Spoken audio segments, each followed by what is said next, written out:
Davidson from Mhlanga Rocks. He's been quite an enthusiastic sunrise contributor for some time now, and she captured yet another great morning shot showing off the silhouetted whalebone pier with the sun coming up over the horizon. A little blend of magic and art all mixed into one. Thank you so much for these beautiful shots. But for now, it's time to take a look at the temperatures around the country. And starting off in Polokwane, your low is 17, moving to a high of 27 degrees. Mbombela starts the day at 20, moving up to 27 with rain coming through. Pretoria carries on with the rain. 19 is your low, moving up to 28 degrees. Johannesburg, the rain continues, a low of 17 and a high of 26 degrees. Mahikeng sees thunder showers with a low of 18 and a high of 26 degrees.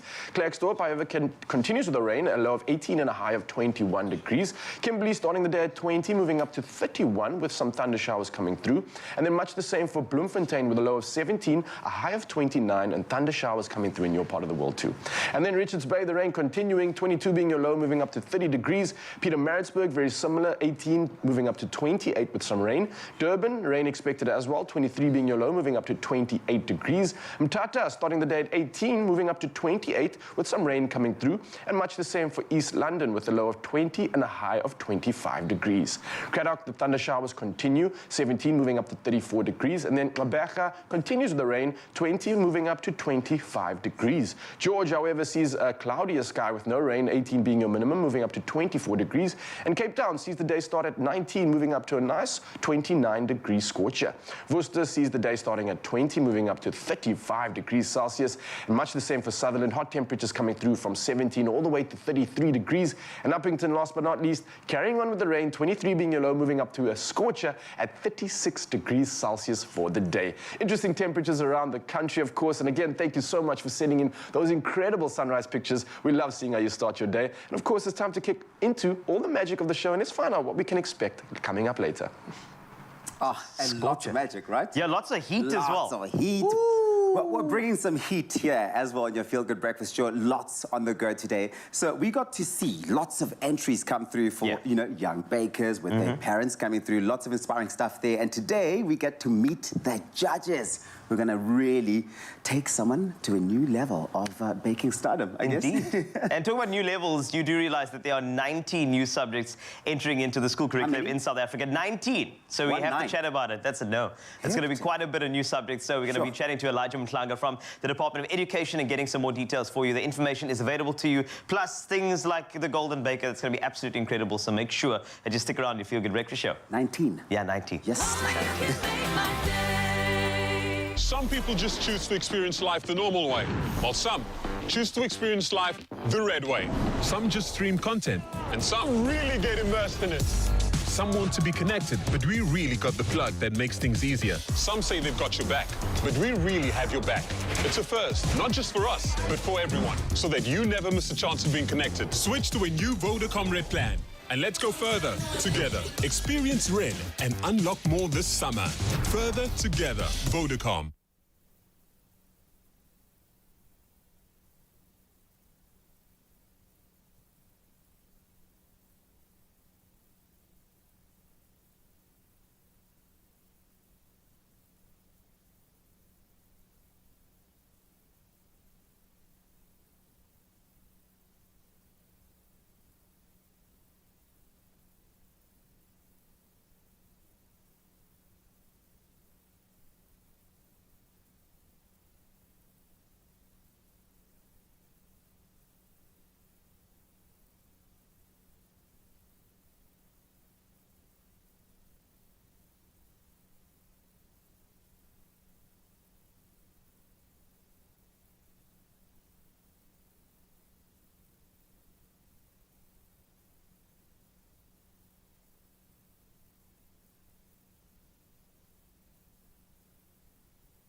Stand a chance to win 10,000 Rand towards your child's school fees. Spend 500 Rand on schoolwear from Woolworths and swipe your My School card to enter.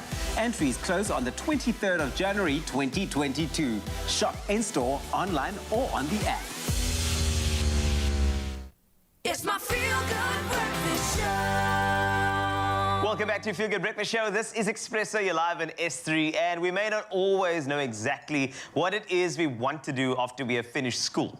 But being afforded a curriculum that exposes us to many, many options, we can actually go a very, very long way when it comes to making those decisions and ensuring successful futures. Now, over the past 5 years, I chatted to Thabiso about this, 90 new subjects have been introduced into SA schools, opening the world of specialized skills and careers even more. Now, joining us via video call to share a bit more is Chief Director of National and Provincial Communication at the Department of Basic Education, Mr. Elijah Mhlanga. Welcome. Thank you so much for waking up for us so early this morning. We do appreciate that.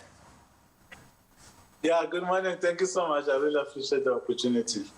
I'm also loving your background. It's very, very on point. Thank you very much, Elijah. So, you know, what is the importance of keeping the subjects in our schools evolving constantly? I know people, sometimes when it comes to education, they don't like change. However, we have to because the world is changing around us. So, you know, what is the importance around you making sure that we are up to date? Well, let me start off by saying that I'm inside an actual classroom in Mpumalanga. What you see here is a teacher behind me. She's already working, Awesome. Starting very early to prepare for the learners. So that's how it goes in the sector. We start early. This is actually a foundation phase class. So what is happening is that the Department of Basic Education has identified that one of the reasons for learners dropping out of the system is the lack of sufficient subjects that they want to see in the curriculum.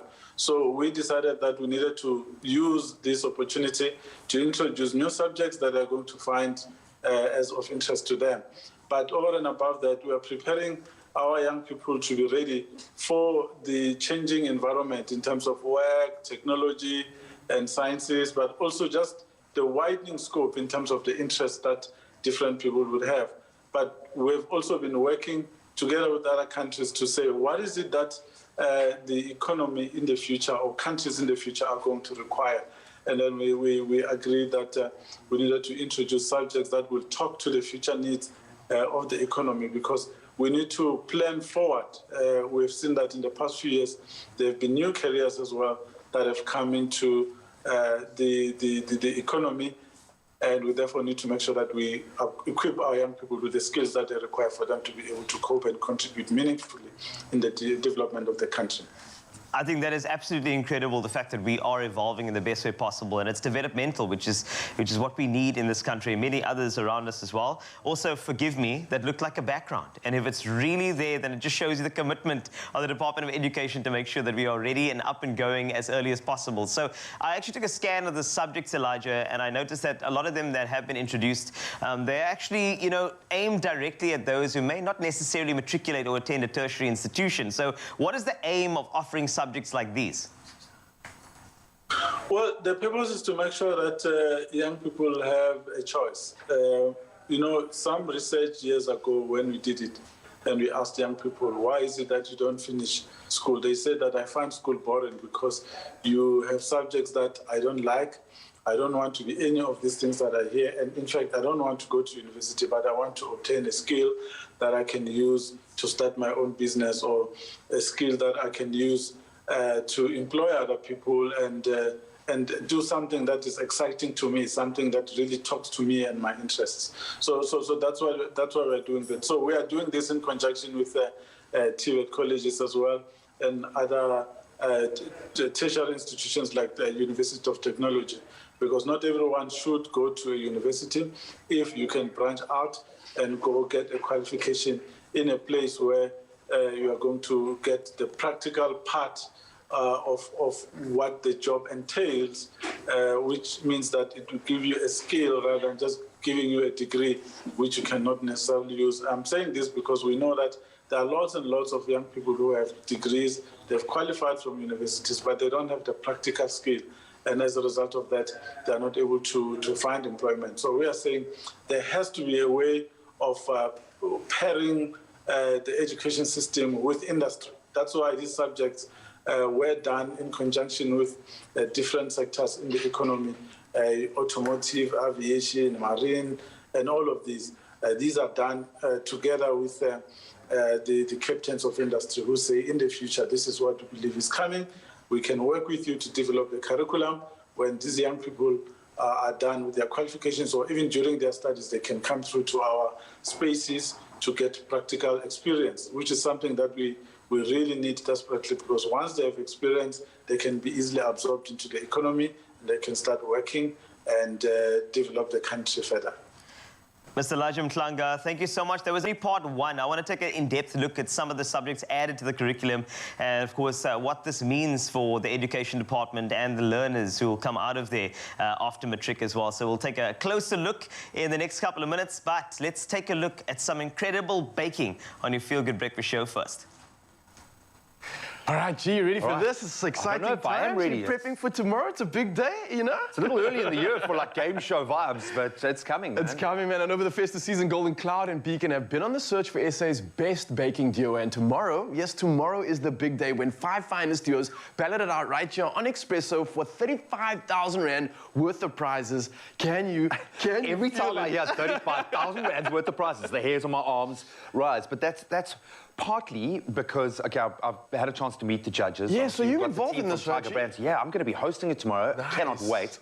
But we've been giving you sneak peeks of the judging panel and all the contestants taking part, but also what they've been creating to get to this point.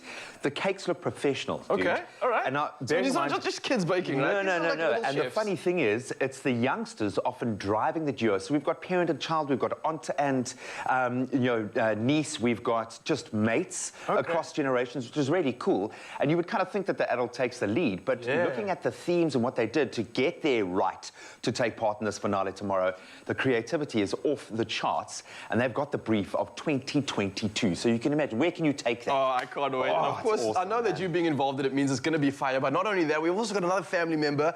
Our resident chef, Chef Tumi, is also going to be one of the panel judges, which means this is a real competition, man. This is not a game anymore, right? And the thing is, she takes it so much more seriously than anyone else because she's been there. She's had to win a cooking reality show, so she knows what it takes. And I think she's normally all sweet and lovely, but I have a feeling she's going to be quite acid and quite hardcore. Simon Cowell of come out. Exactly, man. Hopefully not the Gordon Ramsay, but you might take it there, but it's going to be intense. They've got a limited amount of time, and that's the thing I'm most interested in, is they're being judged, first of all, by this judging panel, and they've got time clock ticking. Oh, always a recipe for some fire and good entertainment. Of course, joining Tumi on the judging panel is from Tiger Brands. We have marketing manager Roxy Naika along with digital director Sadika Fakir, and they are both passionate foodies. Will definitely bring some real expertise to the panel. So you have to make sure you tune into Expresso tomorrow morning. Of course, this man over here is going to be running the show. It's going to be absolute magic. 14th of January. Follow all the action. 35,000 random prizes. What more do you need? Look at that goosebump stuff. Let's create together with the Golden Baker Search Junior Edition on Expresso Morning Show. Brought to you by Golden Cloud and Beacon. Oh, you can make my day.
Welcome back to Feel Good Breakfast Show. This is Expresso. You are live on S3 and we're back on video call with Chief Director of National and Provincial Communication at the Department of Basic Education, Mr. Elijah Mhlanga. He's breaking down some more of those 19 new subjects that have been introduced into South African schools over the past 5 years, as well as some new areas of learning being trialled and introduced in curricula this year. So, Mr. Elijah Mhlanga, welcome back to Feel Good Breakfast Show. And I did mention that we'd go into a more in-depth look into what those subjects are and what they mean. But I actually noticed that aquaponics and agricultural studies has been added as well. And I believe that what we are trying to do is ensure that there's a lot more sustenance farming, a lot more knowledge of the soil that we have in order for our individuals to be self-sustaining and maybe future farmers. So what was the thinking behind adding subjects of this nature to the curriculum?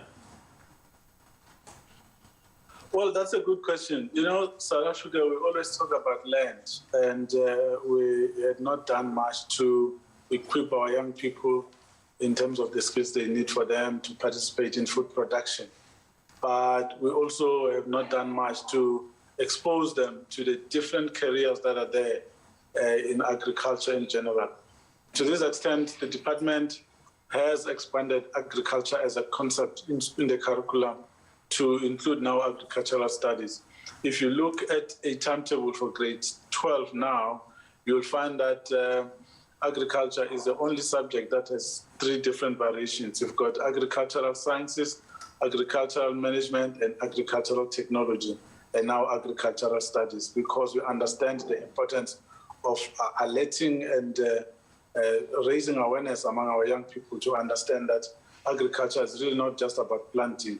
There's a lot to it, and there are many careers that you can go into when you choose agriculture as a subject. So we are making sure that they understand that you don't necessarily need to be a farmer. You could be a researcher, you could be a scientist, you could be a person working on the technology that is assisting the farmers to plant or do their business in different ways, because there's animal agriculture as well. There's all sorts of things that are there. Really. Aquaponics, we're talking to them about the creativity that is needed, that really agriculture does not need a large farm somewhere. You can use any space that you have to create food or to create whatever it is that you're thinking about. So we're showing them that there's really so much more to agriculture than what we know. And we believe that by bringing these subjects into the curriculum, young people will find that there's actually a lot of careers that they can follow, and that they have the opportunity to choose these subjects at school level and then use them for their future careers and their future pathways. So we really urge parents to understand that there's a lot more now than what you learned in school when you were there, but also that we need to encourage young people to choose these subjects, even if you don't know them. Try understand, but also teachers, please try and encourage our young people to choose these careers. I think it's a great anecdote is you're creating a growing nation, a nation that can grow their own food, their own farms can go from, you know, soil up, and I think that's absolutely critical, especially on an economic level as well, because that particular skill can be applied to, you know, sort of the tertiary levels as well as, you know, beyond that too. So this is fantastic. I also looked at some other subjects, Mr. Mhlanga. I also looked at civil technology and mechanical technology being added to curriculum, as well as technical sciences, and I know that those are subjects that you often find at the technical tertiary institutions. Now I see it in a high school curriculum, which is fascinating to actually get into. So what was the thinking behind adding those? Well, it's because of the need. You know, when we talk to industry, they tell us that manufacturing and these industries that you're talking about, these are the backbones of any economy anywhere in the world. We've been to Finland, UK, US, China, Japan, and everywhere else. They tell us the same thing. In fact, one of the biggest contributors was also Germany, where we went and we were told that these are the careers that we really need to focus on. So we want our young people coming out of this education system to be able to work anywhere in the world, to be able to be called upon as experts elsewhere in the world to go assist in various ways. But we also want them to contribute in developing this economy. We know that it has not been doing that great, we're importing a lot of things when we could be manufacturing stuff ourselves for export. And if we're able to become a manufacturing powerhouse ourselves on the continent, therefore we are, positioning ourselves as a global player. And for us to be able to do that, we need to make sure that our young people have the right skill, a skill that can be used anywhere in the world. So we want to bring this to our young people so that they understand that this education system is equal to any other one around the world. The subjects that you have here, you can study anywhere in the world. So we want really to make sure that whatever the curriculum is offering talks to the future and current needs of our economy. That's why we have partnered with industry. If you look now, we have focus schools or schools of specialization. In every school, there will be an industry or a company that is leading that sector, partnering with us. Talk about aviation. Next to the airport, we've got a school there. It has close to it the airport, and everyone is able to access whatever the school might need for them to be able to teach the kids what they need. You go to Pretoria, we've got a school of automotive engineering, BMW and other companies are there. Toyota has given us some 230 plus engines as well. So you find the industry now coming through to partner with us. And this helps because whatever the young people are learning, they're able to see and they're able to begin with the practical component of it. So that's why we're doing this. And civil technology is huge. I mean, there's huge infrastructure development all over the place. And infrastructure is one of the key drivers of any economy. And we want our young people to also understand that there are so many careers in this area of work as well that they can choose. Mr. Elijah Mhlanga, I just want to thank you so much for the hard work that you and the Department of Education are doing to gear up all of our youth for the future. And I think the focus on what happens after school is so, so important. And that has to be focused in school while they're there. I know there's another couple of subjects trialed as well, coding, robotics, incremental introduction of African languages too. So that is fantastic. So I just want to say thank you very much to you and the Department of Education for gearing up our South African youth. It really is going to be a fantastic 2022. Have a fantastic day, and thank you very, very much for joining us in your Feel Good Breakfast Show. Thank you so much. You too have a great one. No matter what subject you study, make sure that you know that success comes from you, and the studies are vitally important to focus on. It is going to be a fantastic 2022. Make sure that it's successful as we continue with all of your Feel Good on your Feel Good Breakfast Show.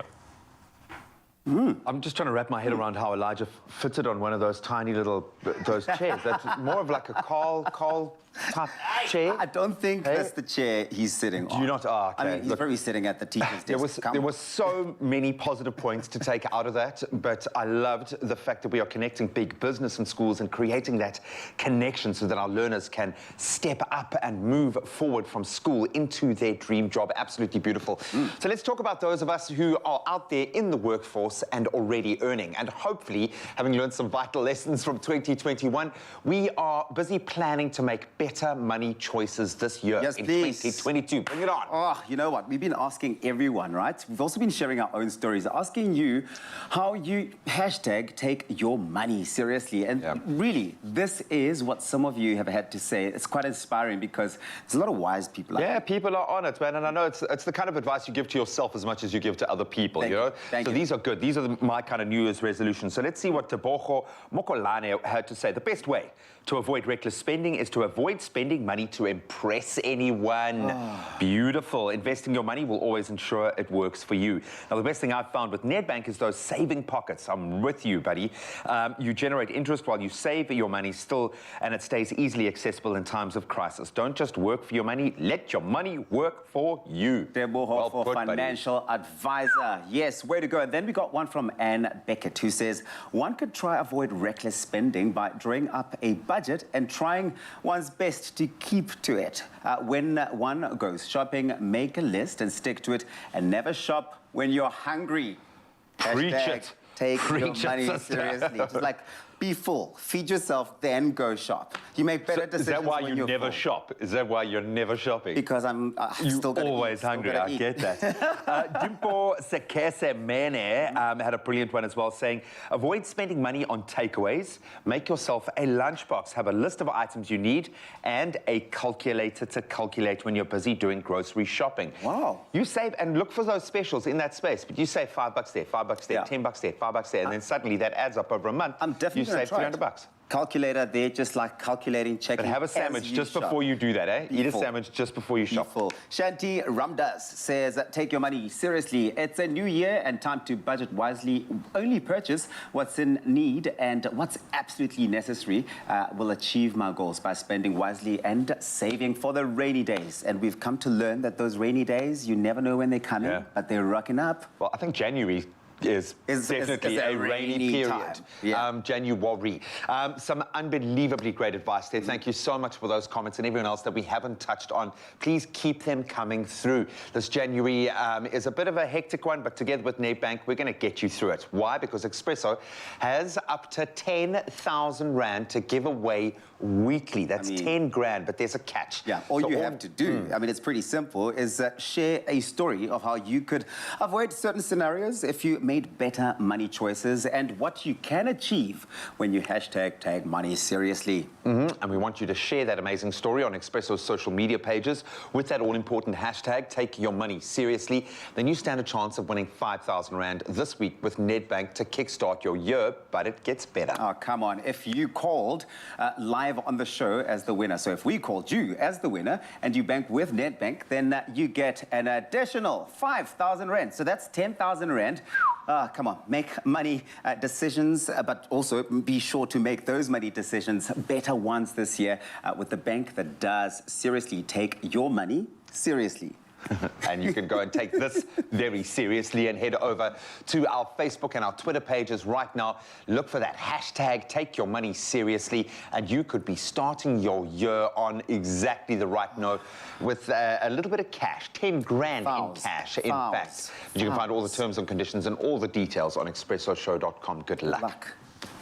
Never think 100 Rand is just a clipper. It's a fresh fade or prepaid electricity. It also gets you a gold credit card from only 40 Rand per month, and you still get change. So, do you want a bank that takes your money or a bank that takes your money seriously?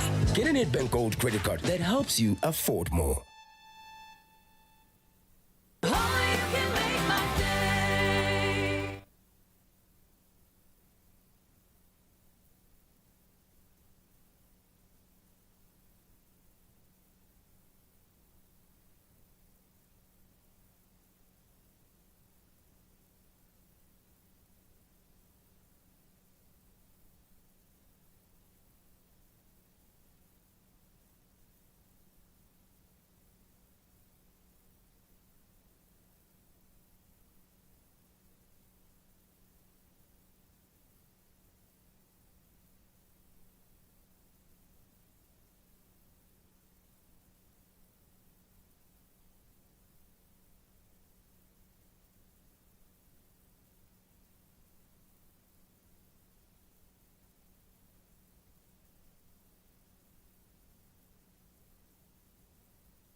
Welcome back. You are live with Expresso. Obviously, we are talking all about going back to school at the moment, and we had a great kind of a bigger picture cast of where education is and how it's evolving. But I think we always apply school issues and mental issues when it comes to young people to a certain sector. We don't often think about our young'uns, and this has really sparked a light bulb moment for me. So first-time author Malisa Dubel joins us on your Feel Good Breakfast show this morning to chat about what looks like the most beautiful literary offering. It's a children's book. Look at that. Miss Mole's Favorite Things. It looks like something I can pick up and read to my daughter. And the book was written during lockdown in 2020, and the aim is to help children find their joy again. Perfect timing as kids head back to school, because preschool is also school as well. Malisa, thank you so much for joining us. You look ready for 2022. You are exuding an energy, which I suppose must be the case because you've done something amazing. You've created a book. Oh, thank you. And you've done it in lockdown as well. For a first-time author, what has this journey been like for you? I would imagine quite a challenging process. Or was it easy? A bit of both, really. Really? Thank you for the wonderful introduction, Graham. Lovely to finally meet you as well. Big fan. Yeah, so it was a bit of both. This is a lockdown story, because you know how you always say, I want to write, and you don't really get to it because life is so busy. And then finally in lockdown, one good thing that came out of it was the beautiful time I had to actually sit down and write. Be creative, yeah. And be creative. But it was tricky. The tricky bit was I moved country, so I spent 2020 in the South African lockdowns, only to move to London and to experience all the UK London lockdowns. Yeah, no, I've been there as well. In time for Christmas to be cancelled. So that was the tricky part, but I just thought, okay, let's make the best of it and let's get creative. And obviously, the thing that inspired this was I really missed being separated from the children in my life. I love children. I'm a teacher, as well as other hats that I wear. But I really missed, you know, at such a young age, and 6 months, so much happens, you know, in their development in 6 months. And so when I chat to my two little nieces here in Cape Town, and I have another niece in America and some family in Europe, but we couldn't see each other, so we'd, you know, sort of Zoom, or as you do, chat online. Thank goodness we've had that. Exactly. And but I would notice the happiness levels were a bit low, and my way of doing that, to lift the happiness levels, was to engage and tell stories. And so this book grew from there. You might be my spirit animal right now, because I was separated from my kids for 3 months at the end of last year. Broke me, completely broke me. I think as an adult, probably the most difficult thing that I've actually had to go through, which was the crazy schizophrenic aunt, because they were in the UK. So it was this crazy time, this uncertainty, and I couldn't break away from the idea of my 4-year-old boy, what was going through his mind, his journey through that process, if it was doing this to me. And we forget that little people experience emotions on the same level, probably even more intensely, whether it's joy, whether it's sadness, whether it's depression. Absolutely. Why the focus on young people specifically, and what have you learned through this process? Because you've got to be obviously deeply personally kind of, you've got to examine yourself. When treading in the space of children, you've got to tread really lightly. What was that side of the process like, and delving into the mind of little people?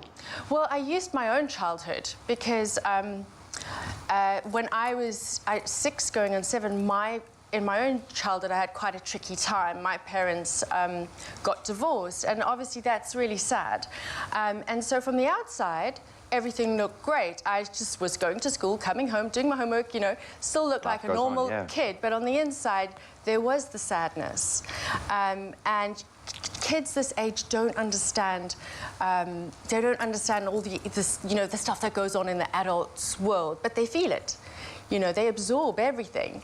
And so one trick that luckily my parents, they did have a bit of a tricky divorce, but they focused on us kids. And one of the things that my father used to do was say, hey, what's your favorite thing? And it was this game we used to play, and your favorite thing could be a different favorite thing on any given day. Love that. And so it could be my dog. my kitten, you know, my tree house. Brilliant premise for a book. That's awesome. And so, yeah, so this translated into this little character, Miss Mole, and her favorite things. Oh. And so that's what I do when I want to sort of engage with a child that I see is a little bit low. That's my trick. I say, what are your favorite things? And you'll just see their little faces beaming and light up when they talk about... Comes back into the brain, man. They talk about their favorite things, they focus on their joy. I love that. We're going to continue to focus on your joy and this beautiful little release and delve a little bit deeper into how you've created this and what that process was like. But the good news is, you guys at home, if you yourself are interested in getting a copy of the book, and I suggest if you've got young children that you really do listen up. We are running a very exciting competition in which you could win one of 3 copies of Miss Mole's Favorite Things. And all you need to do is answer the following question. How did you keep your kids motivated during lockdown? Personally, I'd love to hear that.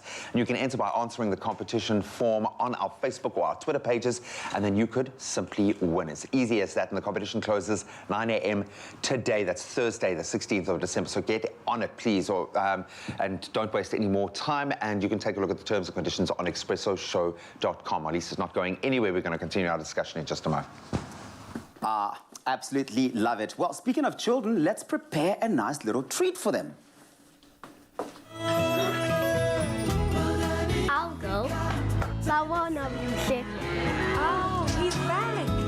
Oh. Move way. Clover fresh milk. Made with love by Clover.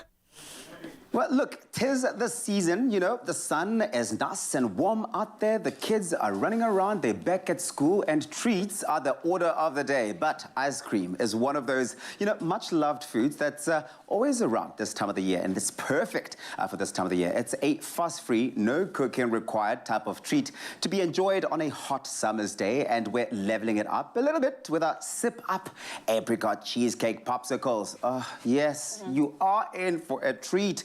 And the lady of the hour, Chef Dumi Chumi, is about to show us how to do that. Dumi. I always look for any excuse to have dessert somehow in some way. Well, that's why you're my girl. That is why you and I get each other. And I don't know if South Africa knows what kind of a sweet tooth you have. I thought I had a sweet tooth until I met Tabby. So guys, you'll eat anything that has sugar.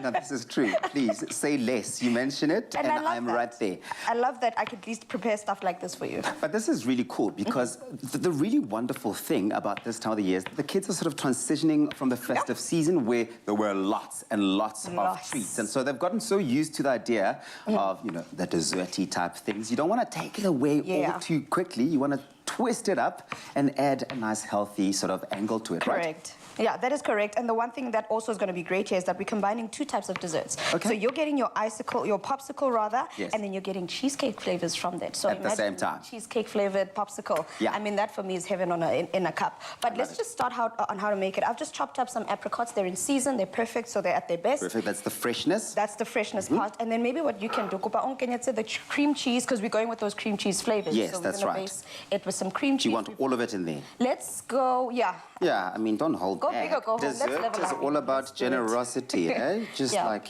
So we're going in with our cream cheese there, and then you're going to go in with our honey. That's, in essence, just for the sweetness, but we're going to get a lot of our flavor from the sip-up because we're using that here. That's why we decided to get fresh apricot, because we're using the apricot. This here, I mean, I have many stories to tell you about how when I went home this past December, well, over the holiday period, I bought quite a few of them, and I thought I was going to give them to all my nephews and nieces. Yeah. Did they make it home?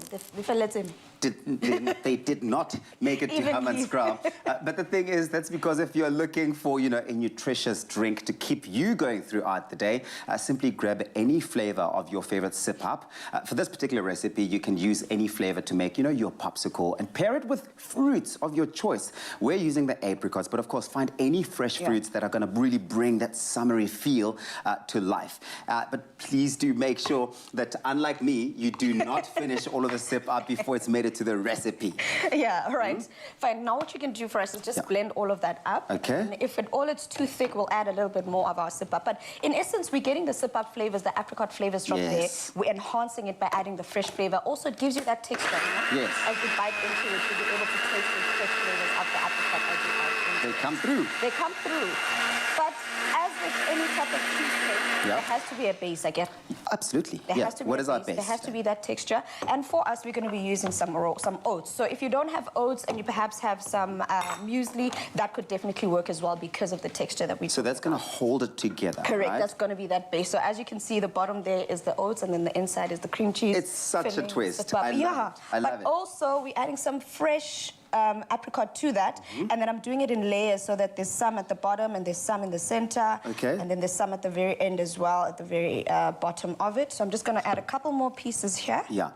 I like that it's so simple. It's quick and simple. So if you're waiting for the kids to return from school, for example, and you're working from home, you really could take a bit of a 5-minute walk around the kitchen for a bit, prepare all of this. By the time your kids arrive, by the time anyone really arrives at your house, you've frozen them for a bit, they're good to go. But you can get this recipe on our site, expressoshow.com. It really is time to level up your popsicles. And if you missed any of the steps, we will show you them. But I want you to quickly see, I mean, obviously, these will go into the freezer. Yeah. How long? We'll go into the freezer. I say about 3 hours or overnight because that helps them sit. But that's what they look like when they're done. That's what they look like when they come out. Quick, simple, and easy. If you missed any of the steps, take a look at this.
Welcome back. Hopefully you are having a fantastic morning. If you're on your way out to school for the second day of school, enjoy it. But if, like me, your little ones aren't going back to school just yet because they're in preschool, this is just for you. We are back with Marlisa Dupel, who is chatting about her beautiful new children's book, Miss Mole's Favorite Things, as well as the importance of looking after the mental health of young children. Ourselves and our young children, we're all part of the same system. It's great creating something. It's a different thing putting it out there into the world. You've had an opportunity to do some readings, to officially launch the book. What has the reception been like? Not with the adults, with the kids. Well, I was so blown away. We had our launch at Kids Discovery with Kathy Rotenbach, child development specialist, and she had a group of kids present, and I decided to ask each one, what's your favorite thing? What's your favorite thing? And every child answered a different favorite thing. And that got me thinking, because I thought already from this very young age, we're unique. We have our preferences, and it starts at this, you know, this developmental stage, which is fundamental. And it was just wonderful to see, like, the first child would say ballet, dancing, and then the next child would say my hamster. And then if you got to asking them about their favorite things, they would just bubble over with conversation. And, you know, it would be, I love giving my hamster carrots. And, you know, they describe the colors. It's caramel with the white nose and white paws. And you just see them beaming. And this is obviously my intention behind the book, is to lift and raise happiness levels. Exactly. You mentioned working with a child specialist, obviously vital when trading in this space, because it is young minds. You are becoming the custodian of not only the mind, but also the emotions of that young child. How was that experience? How much did you learn on the job going through that process, and how vital was that? Really, I was so inspired by the children, the young children, and I started with the children in my life. And I can't tell you how much we learn from them. They live in the now, they live in the moment. And I think that's what adults need to come back to. We, you know, obviously get caught up in our work or not having work with, you know, recent lockdowns. And that anxiety, that sort of spreads, and children absorb that, and we need to become aware of that, because it does affect them. They don't understand what's going on, but they feel it. They feel it. So that awareness is crucial. As someone who's distilled this information, because we were talking about this off air, you know, I'll write a novel, I think, because you can work with an editor who's going to help you distill it and handle all the practical elements. Writing a children's book, very different, because you've got to really distill it down to something that parents can take in and learn something from. Yes. Because the child, yes, is going to get the enjoyment just from the interaction between the parent and child. There's going to be a level of enjoyment. But parents who are going through this right now, what can we do to help maintain the mental health of our children? Well, I mean, that is that's exactly what inspired this, was to have them focus on things that bring joy.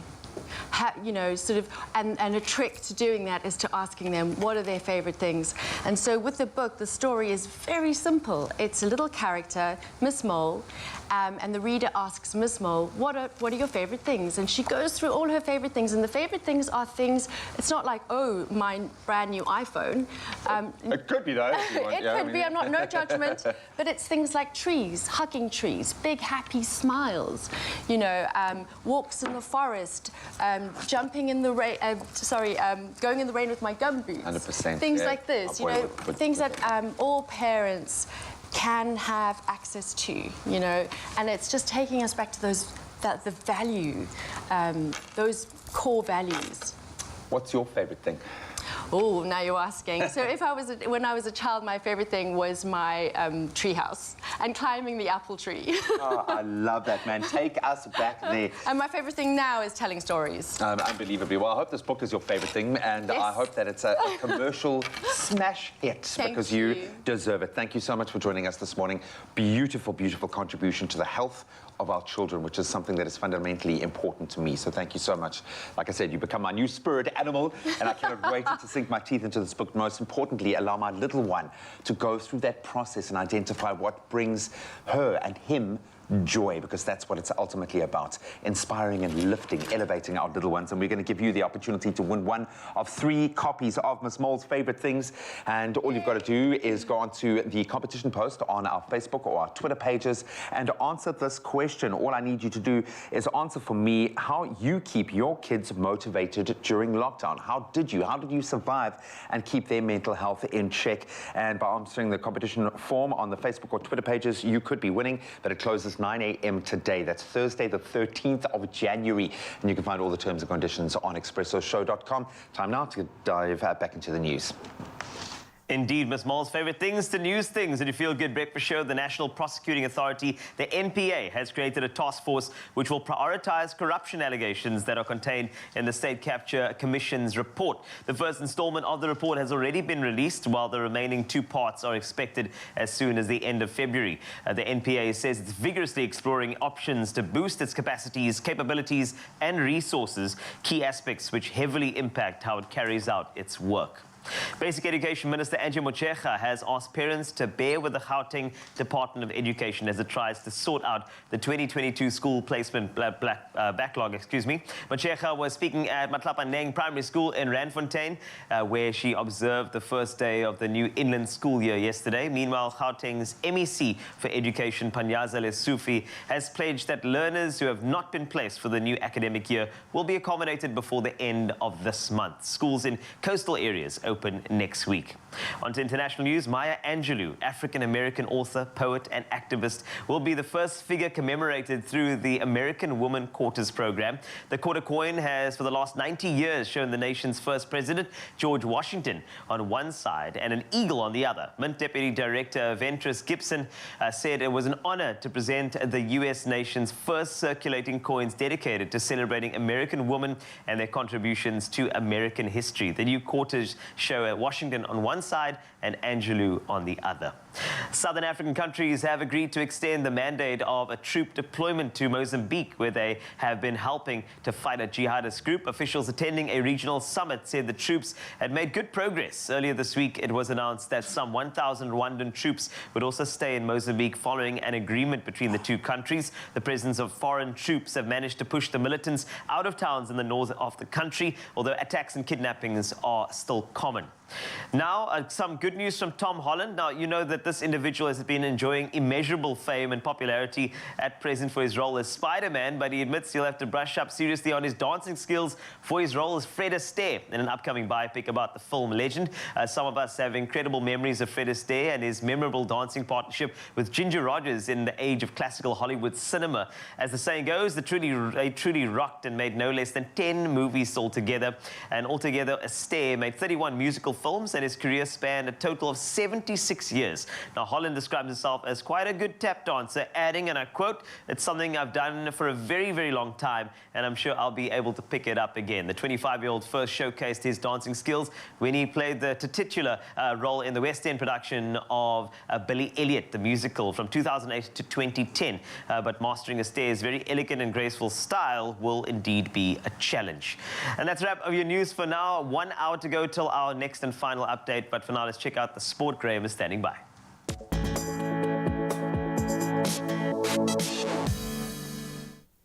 Thanks, Carl. Let's kick it off with cricket. 11 wickets fell on day 2 of that third and final test between South Africa and India. The Proteas were dismissed for 210, falling 13 runs short of India's first innings total. And it was Keegan Peterson again who led the way with the bat, notching up his second test 50 on his way to a knock of 72. Then Jasprit Bumrah, as has been the case many times for India, he spearheaded the Indian bowling attack, taking 5 for just 42. So South Africa will take the momentum into day 3, though, with India 17 for 2 in their second innings, making the most of the short burst that they had with the ball yesterday. Kagiso Rabada and Marco Jansen removing both Indian openers before the close of play. On to football abroad. Chelsea have eased into the Carabao Cup final. That as they closed out a comfortable 3-0 aggregate semi-final win over Tottenham. Spurs never really seriously threatened to overturn Chelsea's 2-goal first leg advantage. And Antonio Rudiger's bundled finish from Mason Mount's corner after 18th 18th minute, effectively confirming a Wembley date with either Arsenal or Liverpool. It was a night of frustration for Spurs on the other hand, and their former Chelsea manager Antonio Conte, as they saw 2 penalties correctly overturned by VAR, while Harry Kane also had a goal ruled out for offside. The first leg of the second semi-final between Arsenal and Liverpool, that'll be happening tonight at 9:45 South African time. Then on to international football. Mali and Tunisia's AFCON game finished in chaos. That was after the referee first signalled for full time on 85 minutes, then ended the match when the clock showed 89 minutes and 47 seconds. Tunisia's coach Monde Kabaya and his technical staff obviously raced onto the field to confront the referee after that final whistle consigned them to a 1-0 defeat in Group F. 20 minutes later, tournament organisers ordered the game to be played to a conclusion. However, Tunisia's players did not return to the field, and as a result, Mali were declared winners. Incredible. Other results saw Gambia beating Mauritania 1-0, and then the Ivory Coast beat Equatorial Guinea by the same scoreline. Then on to the biggest drama in tennis, probably for the year, or many years. In fact, Novak Djokovic has now admitted there were mistakes on his immigration forms and to meeting a journalist despite testing positive for COVID-19. So Djokovic made the admissions in an Instagram post to clarify, and we quote, ongoing misinformation about his movements. The men's tennis #1 is hoping to play in the Australian Open next week, but his participation has been overshadowed by the row over his visa. Now, Djokovic, who is unvaccinated, had the visa revoked on the 6th of January, shortly after arriving in Australia amid questions over his vaccine exemption that would have permitted him to enter the country. Then on Monday, a judge dramatically overturned the decision and ordered the release of the player from detention, and he immediately got back out in court. Will he make it to the tournament? We will certainly be watching that space, but that's where we leave our sport for this hour. Let's get another take on our morning weather and some of your beautiful sunrise pictures.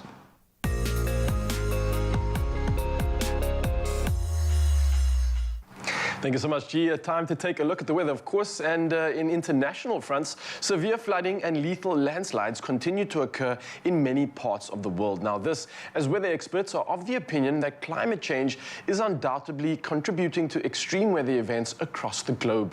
Now, news on the latest disaster attributed to extreme weather comes from Brazil, where torrential rains have claimed the lives of at least 15 people in the southeast. Now, the victims were from the state of Minas Gerais, where rivers have overflowed, leaving entire towns partially submerged.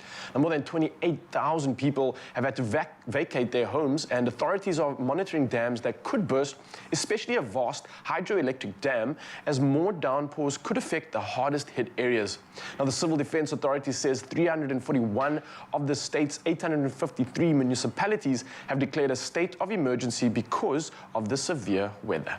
Well, our thoughts definitely go out to all of those, and we're wishing them nothing but the best of luck with the endeavors. But next up, we move to the sunrise images that have been shared on the Expresso Facebook page by you, our incredible, gorgeous, beautiful, amazing viewers. And starting up, we've got Archie and Zita from Muizenberg, who kicks us off at 7 a.m. with this update, and it's a gorgeous shot of the ocean reflecting the perfect colors in the sky, melting into one another. Oh, it looks like something taken out of a dream. Beautiful stuff. And then next up, Michael Dale from Hermanus captured this breathtaking photo showing off the clouds stretched across the sky, illuminated with hues of pink and yellow.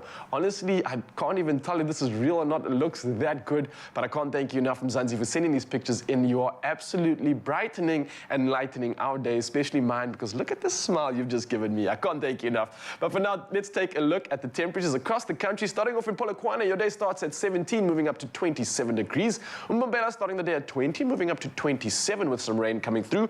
Pretoria starting the day at 19, moving up to 28 with thunder showers coming through. Johannesburg, much the same, 17 to 26 as your maximum with rain coming through. Mahikeng starting the day very similar, 18 being your low with a high of 26 with some thunder showers coming through. And then in Klerksdorp, your day starting at 18, moving up to 28 degrees with some rain expected. Kimberley, much the same, moving up from 20 to 31 degrees with thunder showers coming through. Bloemfontein, thunder showers with a low of 17 and a high of 29 degrees. Richards Bay, a low of 20 and a high of 30 degrees with some rain coming through. Pietermaritzburg, much the same, 18 being your low, moving up to 28 with the rain continuing. And and the rain continues in Durban with 23 being your low and a high of 28 degrees. Mthatha carries on with the rain, 18 moving up to 28 degrees. East London starting at 20, moving up to a high of 25 with some rain. Cradock starting the day at 17, moving up to 34 with thunder showers coming through. Berga, the rain continues, 20 being your low, moving up to 25 degrees. George seeing similar conditions but no rain coming through, a low of 18 and a high of 24. And the sunny skies continue in Cape Town, 19 being your low with a high of 29 degrees. Worcester, your day starting at 20, moving up to a hot 35 degrees with no rain. Sutherland also cooking in your part of the world, 17 being your low, moving up to 33 degrees with no rain expected. And last but not least, Uppington on the list, the hottest of the days, moving up from 23 to 36 degrees Celsius with rain expected. And of course, so much fire and entertainment coming up for you. I gotta say, thank you so much for those pictures today. Absolutely exceptional stuff. You guys need to send these in to some competition because they are absolutely incredible. But for now, let's continue with the magic of the show and let it all commence. So enjoy. I'm here for competitions. I really am. Sunrise competitions. So am I. That'll be amazing. So, you know, Any type of competition. It doesn't matter what it is, as long as you win stuff. So as we head into 2022, it's back to reality and the juggle between work and life has started. Well, we're here to help by keeping at least one thing simple: mealtime with Simply Chicken. Look, here's the thing. For quick and easy recipes, you can follow at Simply Chicken ZA on Instagram. And also remember this, you can also win. Win! Win! Yes! Win! Winning. Yes, win yourself an instant Vortex air fryer every single week with Simply Chicken. I mean, they are an absolute hit. Yes. And to become the first lucky winner of 2022, it's pretty simple. All you need to do is reply to the competition post on the Expresso Facebook, Twitter, or Instagram pages and tell us your hashtag Real Mom Story and, of course, your school lunch dinner stories. We want to hear all of those stories. Win. That's the whole vibe. Okay, we want you to win, and you not only stand to win an amazing air fryer, but also a chance to tell your story on Expresso and automatically be entered into the draw for the grand cash prize of 10,000 Rand. I have to say it that way because when you're in the midst of January, 10,000 Rand might as well be $1 million. So don't forget to include hashtag Real Mom in your answer. Competition closes at midday tomorrow, Friday, 14 January, and T's and C's can be found on expressoshow.com. Good luck. Win! Win! Win! Win! Win! Win!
Hungry?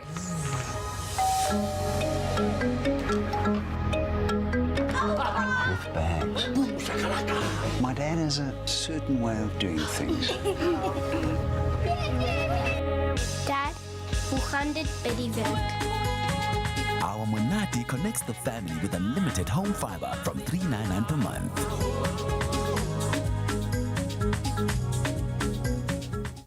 It's my feel-good breakfast show. Yes, you beautiful souls. Welcome back at your Feel Good Breakfast Show. And just when you thought it could not get better, it did. Yes. Right here, right now. We were talking about a stellar performer who's just arrived 10 years after his last tour to South Africa. Indie alternative songwriter, author, and podcaster Brett Newski is back in the country for a co-headline tour with good friend and South African folk singer John Shaban. Now, Newski's first batch of solo recordings, In Between Exists, was recorded in makeshift studios in Vietnam, Thailand, Hong Kong, and the Philippines. Now, the songs found their way to South Africa, and 8 new tracks are now being launched. But before we get into all of the magic, let's take a sneak peek at the single titled Ride. Before you ate the poison fruit, I wanna take you for a ride. Before they take you for a ride, I wanna take you for a ride. All the money in Monaco, it couldn't buy me out. Well, I hope we get fired so we can walk the world around. Vibing. That's so vibey. That's amazing. Please welcome to the Expresso studio, Brett Newski!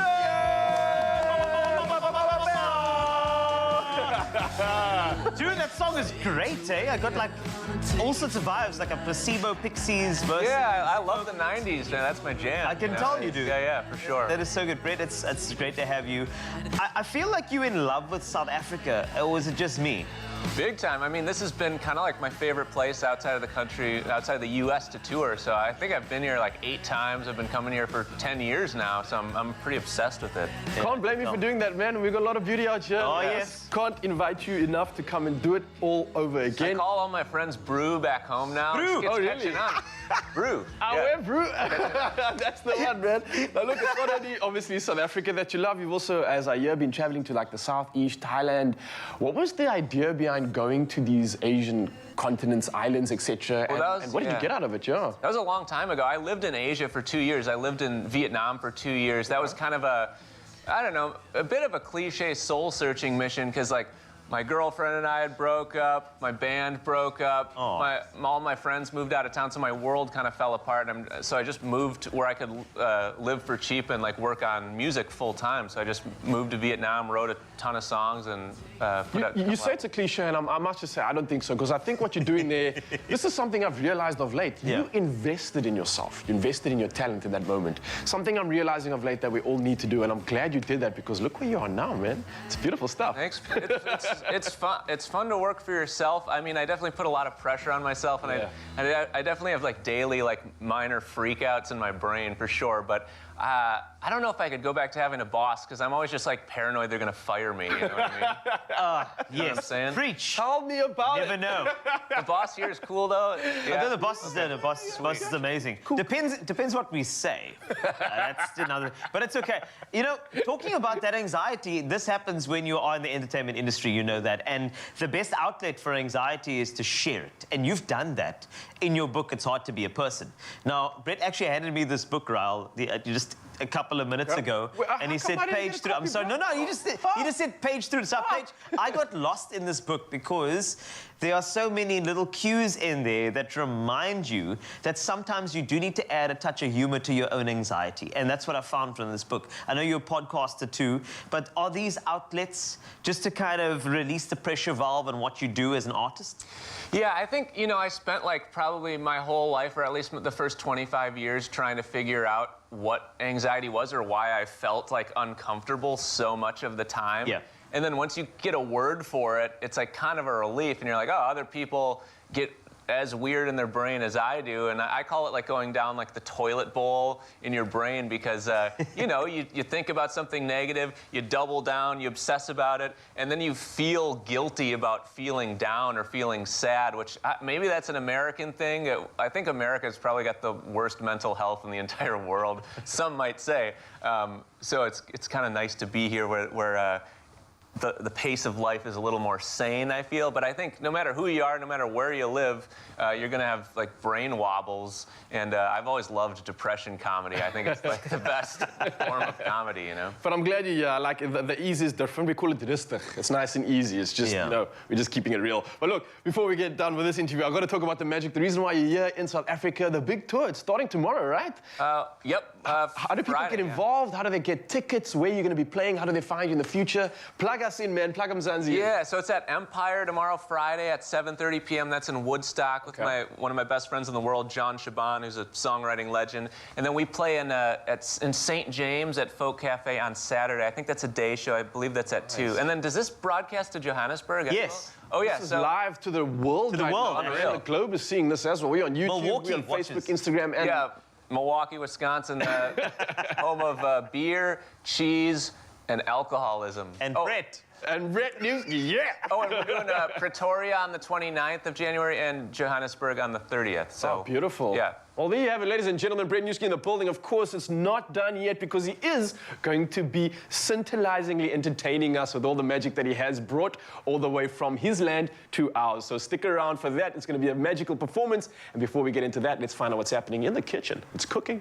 Brett Newski. Welcome, Brewski, to the studio. Welcome to South Africa. Cannot wait. We've been treated to his sound checks. He is phenomenal. Stick around. Now, earlier, we made some homemade apricot cheesecake ice cream, as we do.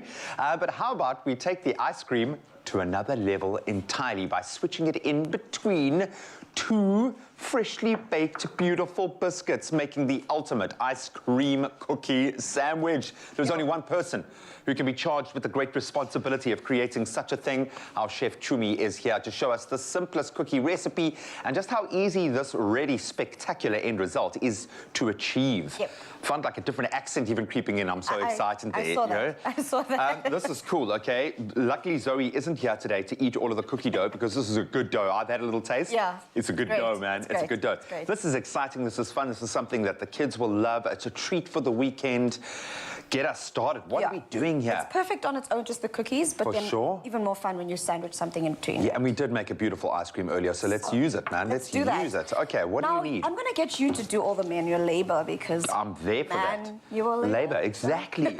I'm there for that. Just to cream some of our margarine there. We're going to be using our clover mama bake for this one. Cool. But I need you to cream it with some of our caster sugar. The reason we're choosing to go with caster sugar is because it dissolves much easier than, granulated. Which is why we use it when we bake. Correct. Well, you can use any type of sugar when you bake, but for this kind of biscuit, or if you're doing stuff like shortbread cookies, you choose to want to go with your caster sugar. Cool. Caster sugar versus the other sugar. So in essence, what we're going to be doing, it's literally just 3 ingredients. We're using our mama bake, we're using caster sugar, and we're using some of our flour. Now, the first step would be to cream all those 3 ingredients together to a nice consistency where they fall together and so forth. But the thing about it is you can't use the dough immediately. It does need to go into the fridge to chill, to set so that you're able to use it, whether you're going to be rolling it out, or in this instance, I'm going to be showing you a trick if you want to get those exact round cookies that you want. Ooh, so you do want a bit of uniformity, you know? You want to look cool. When you post a picture on Instagram, it must look cool, okay? One mustn't look like an octagon and another look like a square. Exactly. How's that going? Cool. That's looking good. So now you can add your flour in there. That requires a bit of time because you're going to mix it all in, but you also don't want it to overmix, right? Okay. So let's just say you've gone ahead, you've done that as you are now, mixing it all together.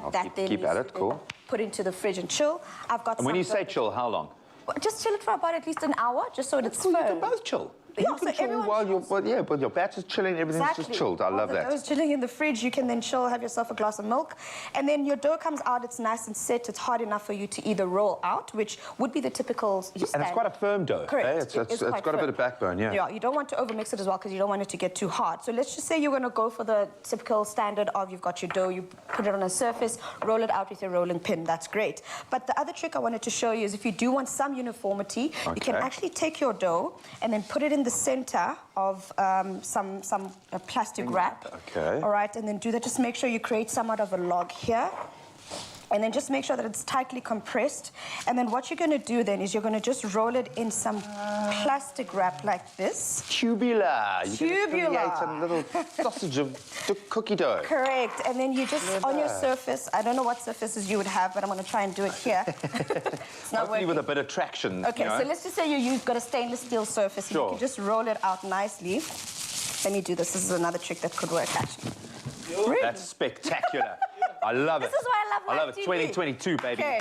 That's That what we're worked. about. So it's okay. nice and rolled out. Let's go back to how Oh, it's that's the supposed best to thing that's ever happened this whole year. You know, I know. you've This is made how my you start your year with you've the made bag. my day. Thank you, Okay. dear. Maybe this is the best time for me to stick to not doing theatrics in the kitchen. So I'm going to Do be you know simple and there roll is it a out. teacher who taught you at culinary school right now going, Yeah. I told you so. I told you. I told you that, girl. You're eh? not a magician, you're a chef. Stick to chefing. Oh, that's Okay, beautiful. cool. Fine. You've rolled it out. It's now got those round little discs. Perfect. But let's just keep it simple and keep it original. So what we would have done is taken our round, beautiful round log that was all uniform, one Correct. shape, and sliced it And up, and then you would have sliced had it up. perfectly. But that's still pretty That's impressive. still perfect. Okay. So you've got the options. In essence, what I'm saying is you've got the option to do either or, Cool. depending on exactly who you're trying to impress. If it's just for the little ones, they're fine with the octagons. Can you make a big kind of thing of this dough and keep it in the freezer and eat it Definitely. later? Really? Definitely. And the one thing about it is also freeze as well. So you make the dough Yeah, I see. ahead, actually freeze it in the disc, or freeze it already in these shapes, put it in the freezer, put it into a bag, and all you do is take them out, bake. Because that's my thing, is I want to come home to the smell of freshly baking biscuits every day. Every day. Every day. So even if it's just 2 biscuits, Does and what just you do think it. it's I love it.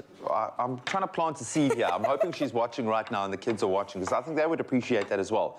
Okay, I love that. I love the fact that this is so simple. I bake with my little man, and you know, so things need to be simple, not for him, for me, because I find baking quite challenging, and he'll put the finishing touches, you know. I get it. Okay, that's beautiful. So now we've got our perfect size, and these are quite, like, they've got a bit of oomph to them. Quite firm. So you bake them up, let them cool for at least 30 minutes, and then you can actually sandwich the ice cream in. And then, yeah, and then have a little bit of fun. You could put some fresh berries in there. We've gone for a popsicle style, which is so funky. Yeah, man, that's just really, really, really cool. It's something that's engaging. It's something that's fun.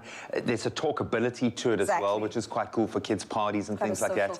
Even if it's just the treat that you want to earn for yourself and for your little one at the end of the day, it's fun and it's really, really easy. And it creates the requisite amount of mess in the kitchen, which for me, unless there's flour in your hair, it ain't a thing. You know, you've got a little bit of batter in your hair. Absolutely love that. So here is the good news. Obviously, we are giving you guys an opportunity to win, and we've got some great competitions running at the moment. So I'd suggest you get onto expressoshow.com. You can find this amazing recipe and a whole lot of opportunities to win. We'd love to make you a winner on the show. But I think if you're going to make these and eat them over the weekend, you're a winner already. Beautiful.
welcome back to it, your feel-good breakfast show. It is Expresso. We're live here on S3. It's all about trending topics in the world of digital and social media today.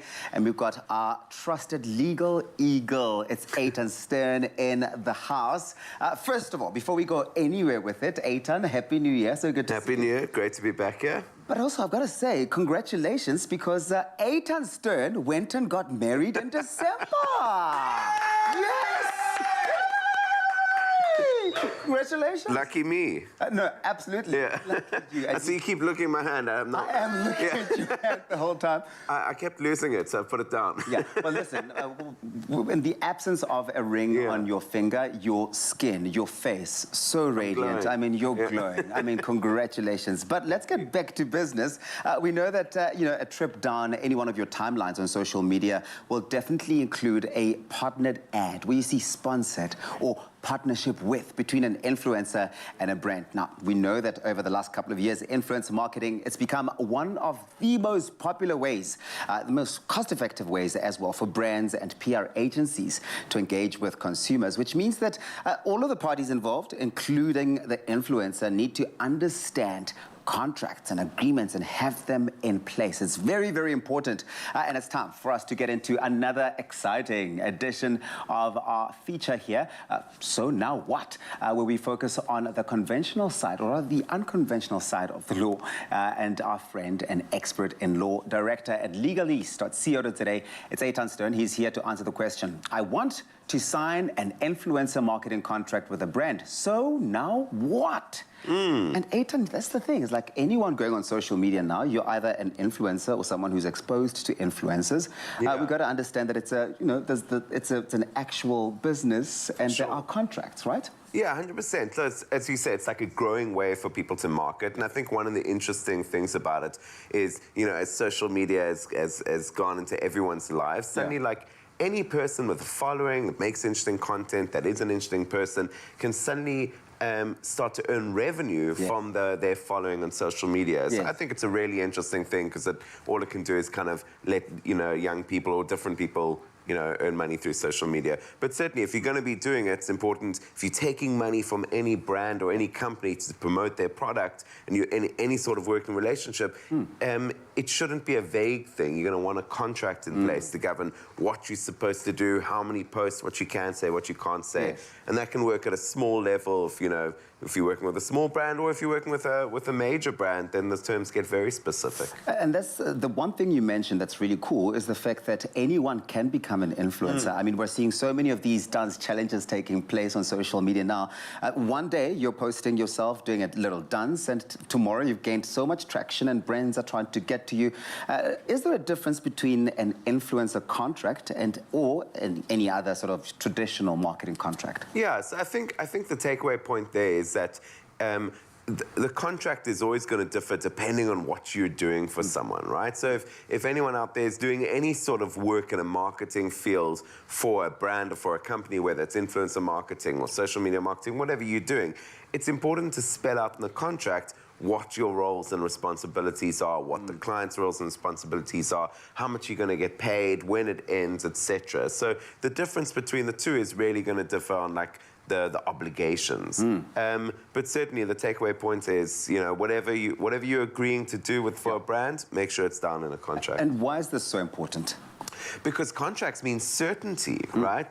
I might have said, listen, I'm going to promote Tabiso's your new company, selling shirts. Yes, spray, shirts, whatever. Yeah. So, and so your expectation of what you're expecting from me and mine might be different. So I think I'm going to do one post where I'm wearing your shirt, and you're expecting that I'm going to really be pushing it hard in a whole lot of different posts. So, contracts just mean legal certainty, and that's why they're so important. And these don't have to be long, complex agreements. They can just be a one-pager which says, I'm going to do this, you're going to pay me that, this is the term, this is what we do if we want to split ways. And I suppose in a partnership where someone someone, an individual, is partnering with a brand, you want to make sure as the brand that you protect yourself, that the person is not going to say stuff that gets the brand in trouble, and for the influencer that the brand's not going to take the content and just like run with it all over the world unless that's what it says on the contract. Okay, a very interesting world. This, the world of influencer marketing and contracts that have got to do with that. Eitan Stern is here to really just get us into that zone, understanding what it takes to enter a professional contract in the world of influencer marketing. We'll have part 2 of our conversation, but do weigh in. Expresso Morning Show, SABC3 with that hashtag Expresso Show. Stubbs, what an important conversation. We'll be carrying on with that in just a bit. But for now, obviously, the new year means we've got to get into the swing of things. And in every start of the year, there are also these trends we look into, right? So that almost every aspect of our life, we see trends like technology trends, lifestyle trends, eating trends, and fitness is no different to that. And as the way we work out develops and changes, so do the exercises that we do. So here to take us through some of the workouts that could be big in 2022 is fitness trainer Lauren Wannenberg, and she's here to deliver all the goods. Lauren, how are you doing this morning? Good, how are you? I'm good. I love this peach look on you. You're looking peachy and bright and sprightly, and I think you're ready to serve Mzansi. 2022, we've got a lot of opportunity, let's say that. So that's an opportunity for us to grow, to learn, and to conquer. Yes. Exercises, are there opportunities for us to burn more fat, to burn more calories maybe? So I think the most trending for this year is basically just keeping things high intensity, you know? HIIT workouts, top, short and sweet, basically. All right, so that's getting good bang for your buck and efficiency, considering we seem to not have much time these days. Exactly. I love it. The idea sounds sound, so let's get into the actions. What are we doing? Okay, first one, high knees. We'll do just a couple seconds, 30 seconds, high knees, and then we'll switch it up. A lot of jumping today. Oh, okay, a lot of moving, Let's a lot go. of jumping. Let's get into it. Already the heart's going to start increasing quite a bit over here.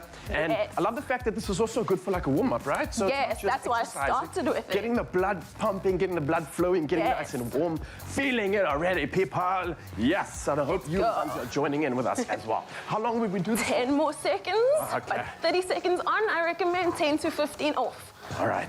Let's go. 5. Starting to heat up over here. 4, 3, 2, 1. Let's go to It's a treadmill, right? Exactly. All right, what's next? Let's go to squat jumps. Oh my word, Okay. you didn't lie. Squat jumps are not easy as well, right? Okay, we're getting straight into it. I know Let's this go. is a good burner. Quads are gonna go on fire. We're going? We're Let's doing go. Let's go. And Lauren, how many of these would you essentially try doing this workout? Let's do about 10 to 15. Okay, say no more, ma'am. I got you. Let's go. Oh, the burn is real. Mzansi, if you're joining us right now and your quads feeling like they've just heated up on fire, that's normal. That's okay. You're not doing anything wrong. That means you're doing it right. We're working out. Nice. We're burning calories. 2 more. Oh, 2 more. No. Last one. 1. There we go. 2. Woo! Okay. Nice. I can't talk anymore. I'm losing breath. I'm gonna just leave it up to you. What's the next exercise? Let's kick it up a little bit. Jumping lunges. Oh my word. I thought it was getting Little any bit. easier. Little bit. Jump lunges again. Mzansi, this is an absolute magic one. Clearly you can see I'm out of breath. Clearly we are loving it at the same time. And grab a partner too. It's a lot of fun. Let's do it. Woo! Jump lunges. Nice. Anything to kind of pay attention to maybe avoid or to focus on when we're doing this movement? Basically, don't let your knees go past your toes. You could hurt or injure yourself. And also just try and breathe. Oh my word. Definitely. I am honestly, legs are burning you. What's going on? This is like one more. Oh wow. Okay, one more exercise. One more burner. I can tell you already, we haven't even finished this workout. We are just about into the first set, and already I'm out of breath. The sweat is on. I'm glowing. The calories are burned, but we're not done yet. One more for you, Mzansi. Let's do this. Mountain climbers. Oh, mountain climbers. Let's get up. Woo. All right. So again, great for the core, of course. Yep. Great for the legs. Tight core, and let's go. Whew. Lauren, I thought you were going to be nice to me. I thought you were going to start things slow. But I do feel like this is probably the best option for many of us right now, considering what we got up to this holidays. Exactly. How much food we ate, how lazy we become. This is the perfect Kickstarter for Jan and 2022. Yes. Woo. One more each side. Let's go. And well done. Come on, Johan Wadenberg. Honestly, guys, Mzansi, thank you so much. What an exceptional workout. I've been absolutely challenged, and I hope that challenges you too. It's a perfect way to burn some calories. And of course, this is stuff that's going to be trending in 2022. From this peachy soul over here, I want to say thank you so much to you, Mzansi, for joining us. Have a beautiful one. Grab some water, rehydrate, and enjoy the gains. Woo! Wow.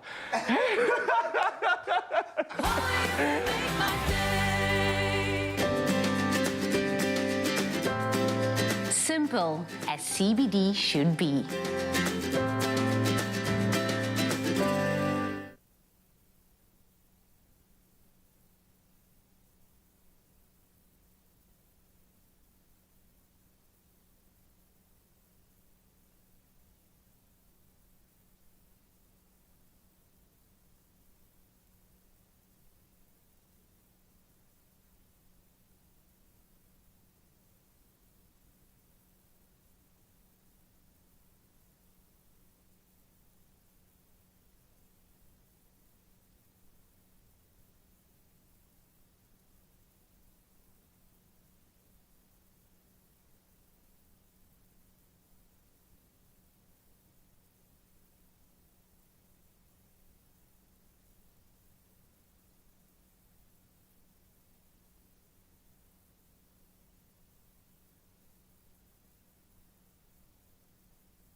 It's my feel-good breakfast show.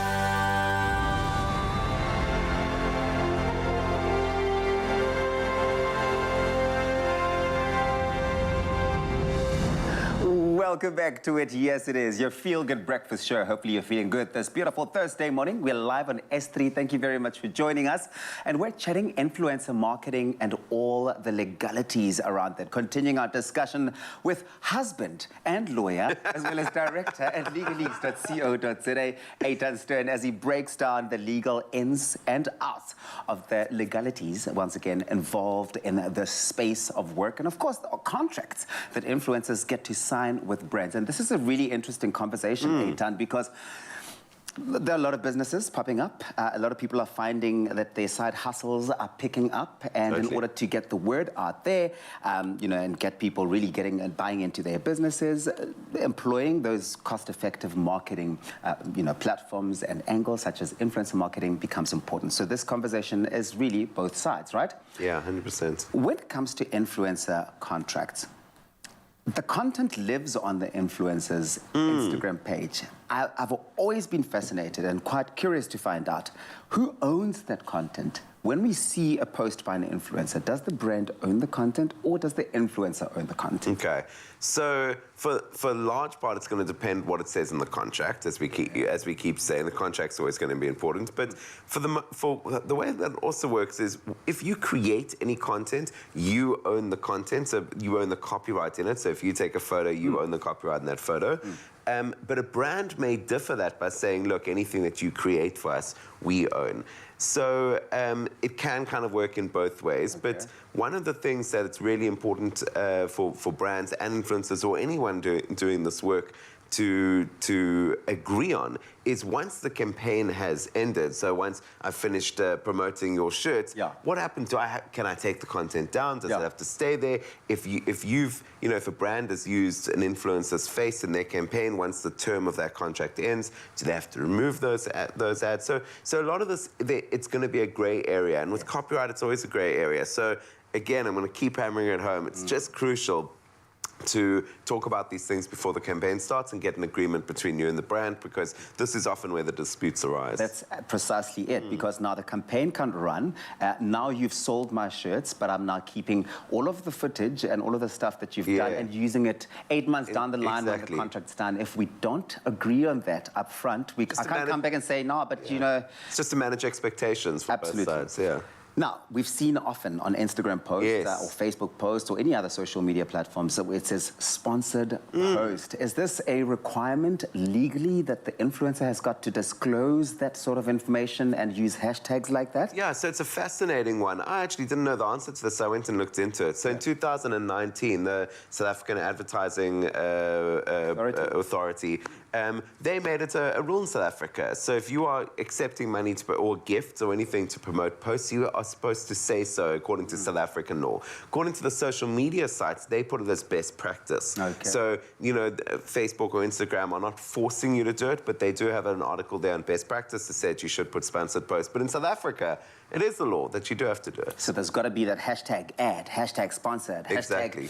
paid. Or using that sponsored post feature. Now it starts to make sense while we're always seeing those.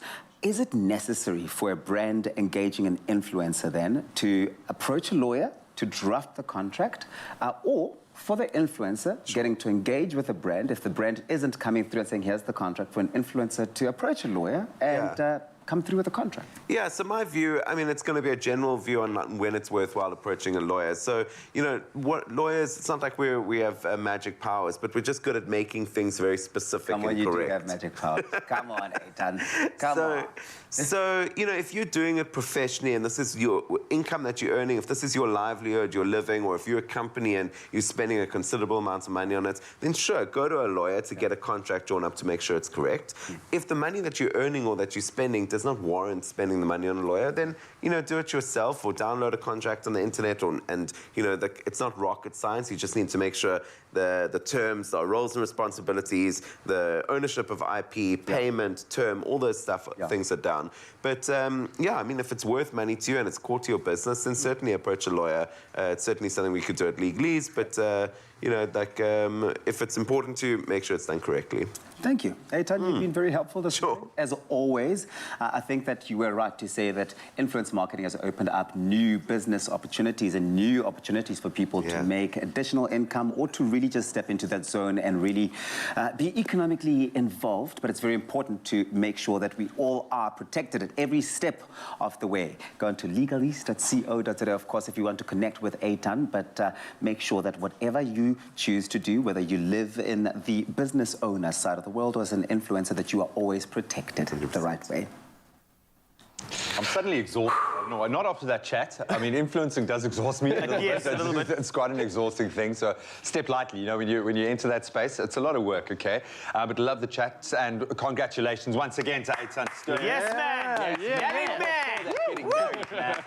Going to follow in your footsteps, lad. Well, right now, though, we're going to have a little bit of fun, hopefully, or at least you are watching us, because we know that Twitter trends keep us up to date with what's happening around the world, and dance challenges remain some of the most popular. We see it on all platforms.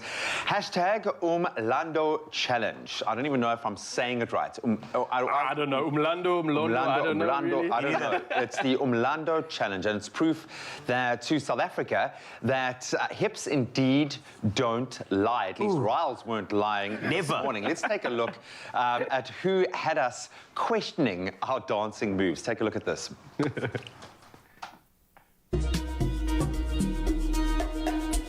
Engithi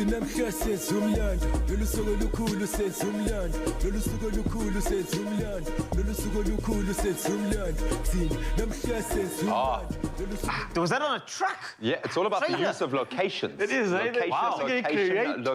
location. I love that. So sitting at the top of the trend with over 1 million views is at Indabakani, okay, who tweeted, I'm going to see if I can say this right. Do it. Asenzi Nio Mhlanga, with lots of question marks. We'll take a look. Don't laugh.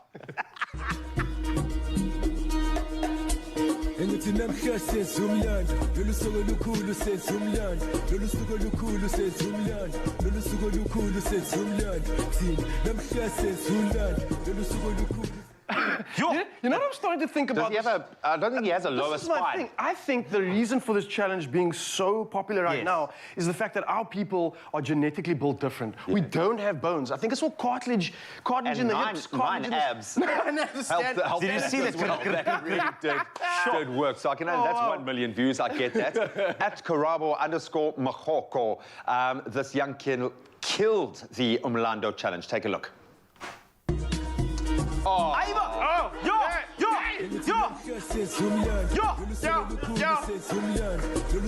From birth.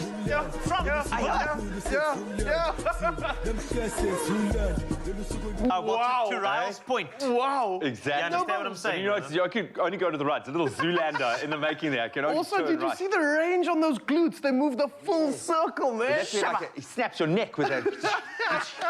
Absolutely beautiful stuff there. Wow. Then at Angie Nolo, she said this, my son accepted the challenge, ... Oh. Let's take a look. That's cheating, man. That's it. That's cheating. Aibo. Now, you know what? I know that game. I know that game. You know what's going on? That's a full nappy. And she's busy. The weight, full nappy. That's a full nappy, man. And she's making her way to hubby to hand over the child. So hubby's going to be left with the full nappy and it's going to have to go and change that. Absolutely brilliant. So let's move to number 5, okay? And this is at Desiree Maria. And she just said, y'all, take a look. Y'all. Oh, wow, y'all. This man's suspending himself. Don't do it, man. Don't do it, man.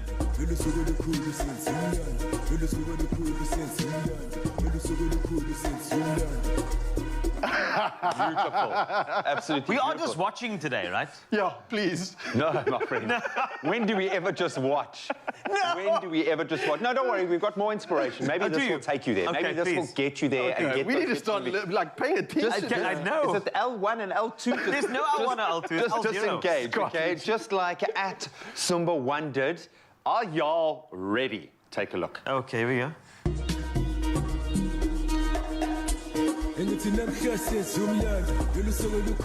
Taking out the rubbish. Yes. The bin is up.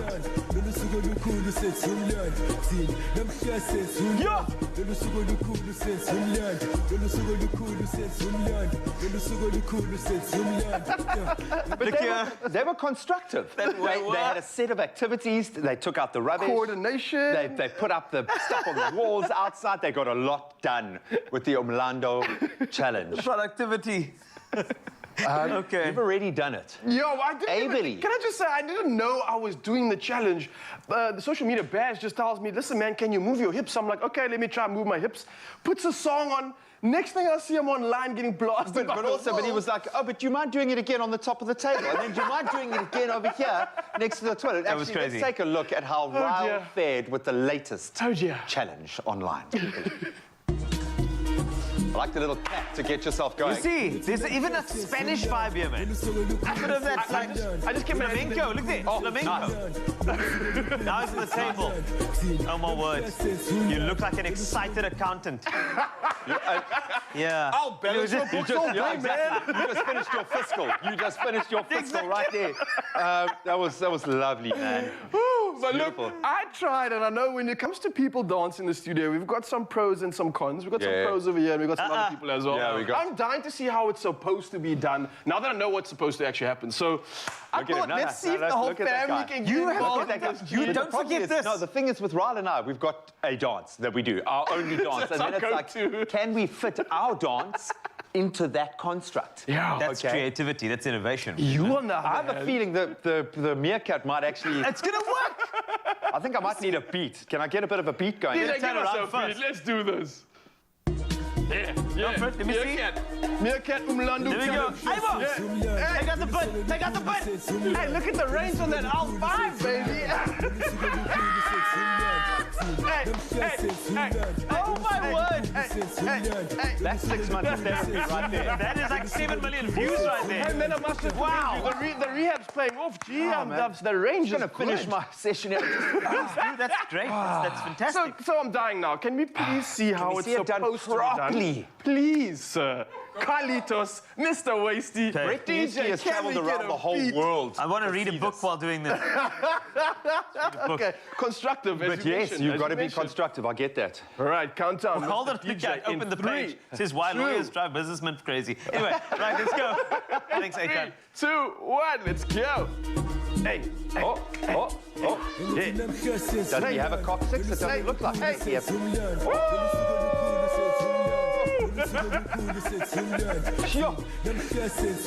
Hey. We could balance a book on those buttocks. Hey, we could just put it. Look at that. Hey. They just turn the page. Hey. Beautiful. Absolutely beautiful. Thank you. Thank you very much. And you're a better man. You're a better man for having read a book as well. Absolutely beautiful. Oh, please let us know on our social media pages if you have taken the time to do this challenge and if you're going to be joining us.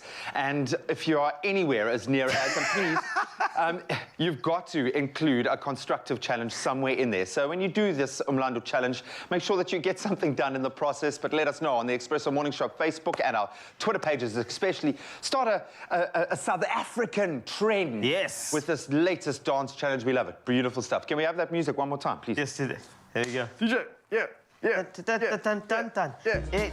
we go.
It's my feel-good breakfast show.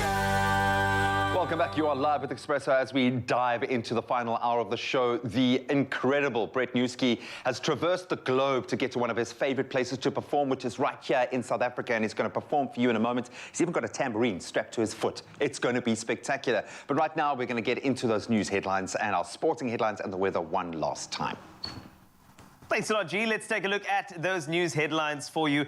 We were talking about TikTok trends. How's this for a trend? The Kruger National Park is the 9th most popular national park in the world on TikTok. This is according to research by travel specialists Park Sleep Fly. The study analyzed the view counts of national parks around the world to reveal the most popular. The top 10 most popular national parks on TikTok across the world are headed by US facilities, which take 7 places. Yellowstone National Park is in the top spot with 630 million views. The Kruger got on almost 100 million views, so well done to the Kruger National Park on that. Let's keep on snapping and get it trending. The National Prosecuting Authority, the NPA, meanwhile, has created a task force which will prioritize corruption allegations that are contained in the State Capture Commission's report. Now, the first installment of the report has already been released, while the remaining 2 parts are expected as soon as the end of February. The NPA says it's vigorously exploring options to boost its capacities, capabilities, and resources, key aspects which heavily impact how it carries out its work. On to international news. A wildlife official has described it as an act of love. Earlier this week, a lioness in the world-famous Serengeti National Park in Tanzania, in an unprecedented act, decided to escort a young wildebeest to a safe spot. Tanzania National Parks Authority spokesperson Pascal Cheloted said for a big cat to do this was extremely unusual. He said it was probably a case of the lioness's maternal instincts overriding her predatory instincts. A video of the scene captured on Sunday in the iconic Serengeti has gone viral. Now, Maya Angelou, African-American author, poet, and activist, will be the first figure commemorated through the American Women Quarters program. The quarter coin has, for the last 90 years, shown the nation's first president, George Washington, on one side and an eagle on the other. Mint Deputy Director Ventress Gibson said it was an honor to present the U.S. nation's first circulating coins dedicated to celebrating American women and their contributions to American history. The new quarters show Washington on one side and Angelou on the other. Some 80 ostriches escaped from a farm near a southern Chinese city last weekend, and this after a farm worker failed to properly close a gate and the birds headed for freedom en masse.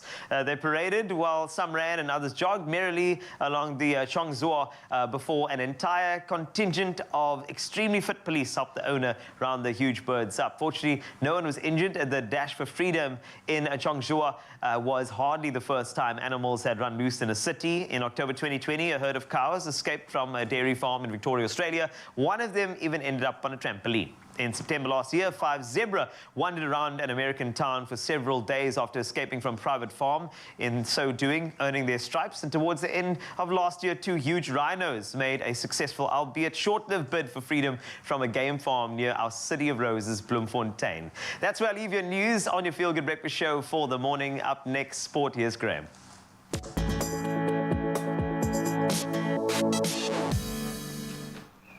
I think you call an escaping squadron of ostriches a bouquet of beautiful dancers. Absolutely incredible to see us up the news in that fashion. But let's start with the action that went down yesterday in cricket. 11 wickets fell on day 2 of the 3rd and final test between South Africa and India. The Proteas were dismissed for 210, falling just 13 runs short of India's first innings total. And it was Keegan Peterson again who led the way with the bat, notching up his second test 50 on his way to a knock of 72. And then it was Jasprit Bumrah who was spearheading the Indian bowling attack, as he has done so often in recent memory, taking 5 for 42.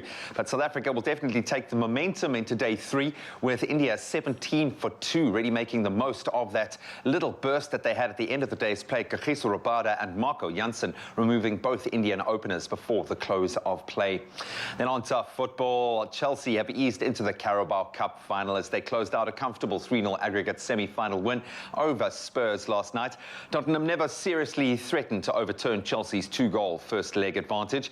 And Antonio Rudiger's bundled finish from Mason Mount's corner after 18 minutes effectively confirming a Wembley date with either Arsenal or Liverpool.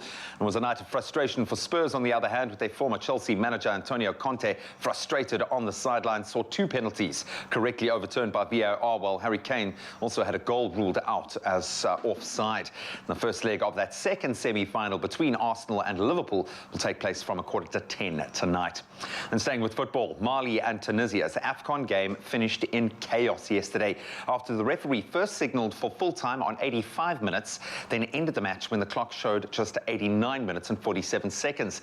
So Tunisia's coach, Mondier Kabaya, and his technical staff, they raced onto the pitch to confront the referee after his final whistle consigned them to a 1-0 defeat in Group F.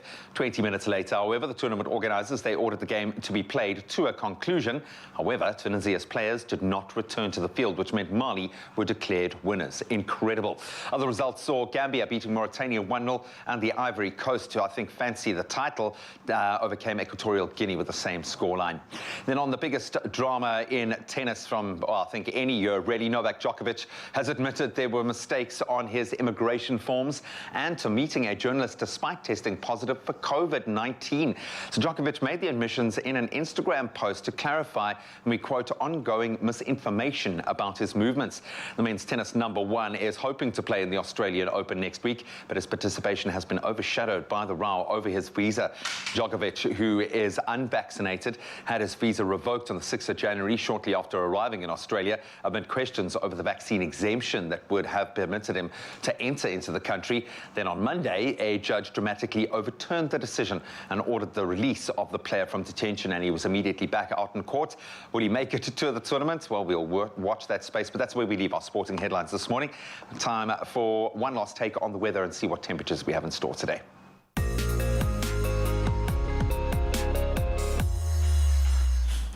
Thank you very much, Graham. Let's take a final look at your temperatures. But before we do that, some news to do with the weather. Now, the Eastern Cape government has declared flood-hit areas in the province disaster areas. This comes as a number of severe storms continue to lash the province. A yellow level 2 warning for severe thunderstorms and heavy downpours has been issued for today. And since last month, storms have claimed at least 17 lives. The Premier's spokesperson, Kuselo Ranchi, says that the declaration of a disaster will ensure a consolidated and integrated government effort to support communities to rebuild their lives and protect livelihoods. Meanwhile, the Buffalo City Metro in the Eastern Cape says it's working around the clock to restore water and electricity supply to areas affected by recent flash floods. A disaster operations center is also up and running to deal with the aftermath. Now, our thoughts, of course, and prayers are with those in all of those affected areas during this time. From weather news to sunrise views, we have loved seeing all of the sunrise photos that have been submitted recently, so please do keep them coming. Abdul Alim from Cape Town started our morning off today with this breathtaking shot of the sky showing the clouds highlighted with hues of red, orange and yellow. It's dramatic, it's beautiful. Joey Peterson from Mhlanga Rocks out in Durban has been an enthusiastic contributor for some time now. She has captured yet another great morning shot showing off, the silhouetted whalebone pier with the sun coming up over the horizon. How beautiful. It's like a dream. Archie and Zita from Muizenberg kicked off our 7 o'clock update with this gorgeous shot of the ocean reflecting the perfect colors in the sky melting to one another. You love to see it, and we love to see it too. Last, certainly not least, Michael Dale from Hermanus captured this breathtaking photo showing off the clouds stretched across the sky, illuminated with hues of pink and yellow. What a day. What sunrise pictures. We do it again bright and early tomorrow morning. Get them through to us on our Facebook page with the hashtag Expresso Show. And now a final look at those temperatures across the country. Sun and clouds for Polokwane, 17. That's your low, reaching a high of 27. With a 67% chance of rain out in Mbombela, 20. That's your low. You will peak at 27. Some thunder showers are expected for the capital city. Pretoria, 19 is your low, reaching a high of 28. With rain for Johannesburg, 17, a maximum of 26. Thunder showers for Mahikeng, 18. That's your low, reaching a high of 26. With Klerksdorp coming in at 18, peaking at 28. Kimberley, you've got some sun and thunder showers today, 20, that's your low. You will peak at 31, with Bloemfontein coming in at a low of 17, reaching a maximum of 29 degrees. Richards Bay, rain once again today, 22, that's your low, reaching a high of 30, with some rain expected, still ongoing out in Pietermaritzburg. In fact, 18, that's your low. You will peak at 28. The warmest place to be, that's Durban, 23, that's your low, reaching a high of 28, with Mthatha coming in at 18 and 28. East London, you will start off with a minimum of 20, reaching a maximum of 25. And if you're out in Craddock today, some sun and thunder showers for you, 55%, 17, reaching a high of 34. Gqeberha, baby, rainy times for you today, 20 and 25, with a 25% coming in of sun and clouds out in George. 18 is your low, reaching a high of 24. The mother city, Cape Town, sunny day, 19, reaching a high of 29. And Worcester comes in with a minimum of 20 and a maximum of 35. Sutherland, 17, your minimum, reaching max of 33, with Uppington, 23. That's your low, reaching a scorching high of 36 degrees today. Sun and rain expected over there as well. That's where we leave it for this morning. We do those sunrise pictures bright and early again tomorrow morning, so please do wake up early and go to get those through to us on our Facebook page, Expresso Morning Show, SABC3. Thank you so much, Tabiso. Now, of course, the show has been absolute magic already so far. We've been conversationing, we've been talking, we've been dealing with tips. We've been doing so much when it comes to just feeding you with the magic. And we're going to continue doing that exactly right now. And our performer is ready. He's been standing by. The soundtracks have been absolutely sensational. So it's time to go live right now. So the single, The Second String Heart, it's about coming undone in a relationship. It's about looking for relief at any given point and hoping for the best. Here's Brett Newski with Second String Heart. My friend, take it away. It's all yours. Your love is overloading me.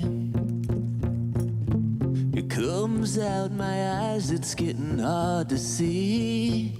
It's way too much to think I'm gonna burst apart. I need a second string heart. Second string heart.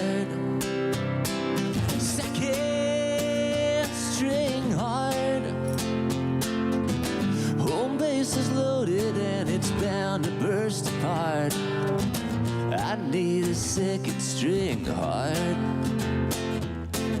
You are just way too smart for me.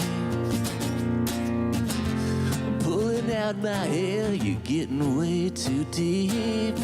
Send in the backups before I go insane. I need a second string brain. Second string brain.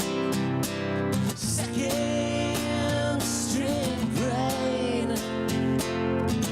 More memory supplements won't take away the strain. I need a second string brain. Ba ba ba ba ba ba ba. Da da da da da da da da da da da. Do do do do do do do.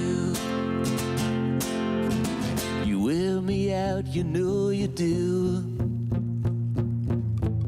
Any day, at any hour, in any room. You know what I'm talking about. It don't take a genius. I need a second string heart. Second string heart. Second string heart. Send in the B squad or the ambulance carts.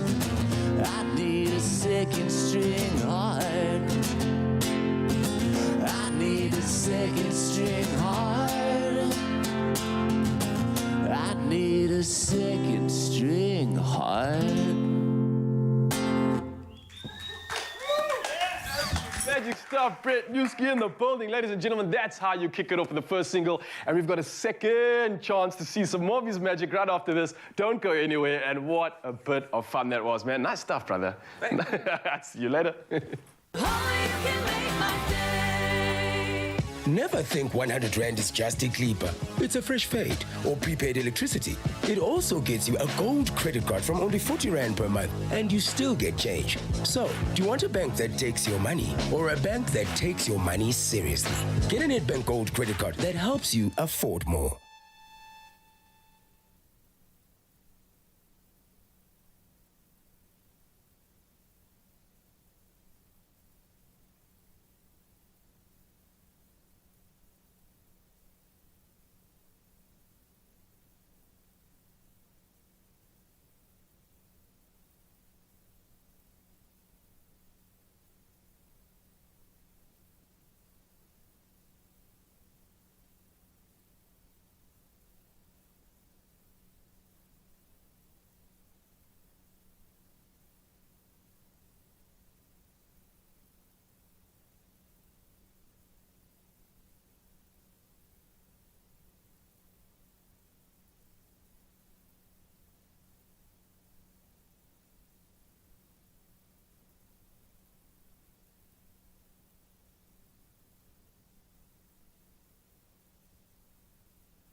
Summer is as endless as you want it to be this getaway season with your Marriott Bonvoy Stay Longer on Us promotional offer. Get 20% or more off standard room rates when you stay 3 nights or longer at participating Marriott hotels across this magnificent land of ours. To find the participating Marriott hotels at your dream destination and just how good things get when you stay longer on us. Book now on emea.marriott.com. It's my feel-good breakfast show.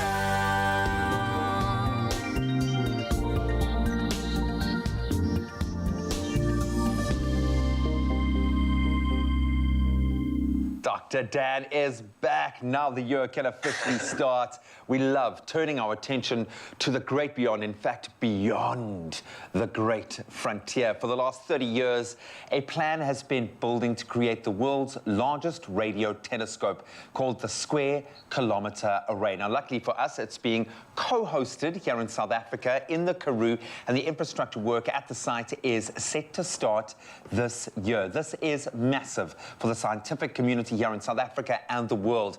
And connecting with us to tell us more about the SKA's construction plan is science engagement astronomer from the South African Astronomical Observatory, Dr. Daniel Kahnemer, who's always looking at the sky.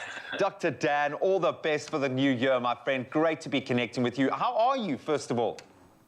I'm great, yeah. Thanks for having me back. It's good to be back. And Happy New Year to you too, and all the viewers.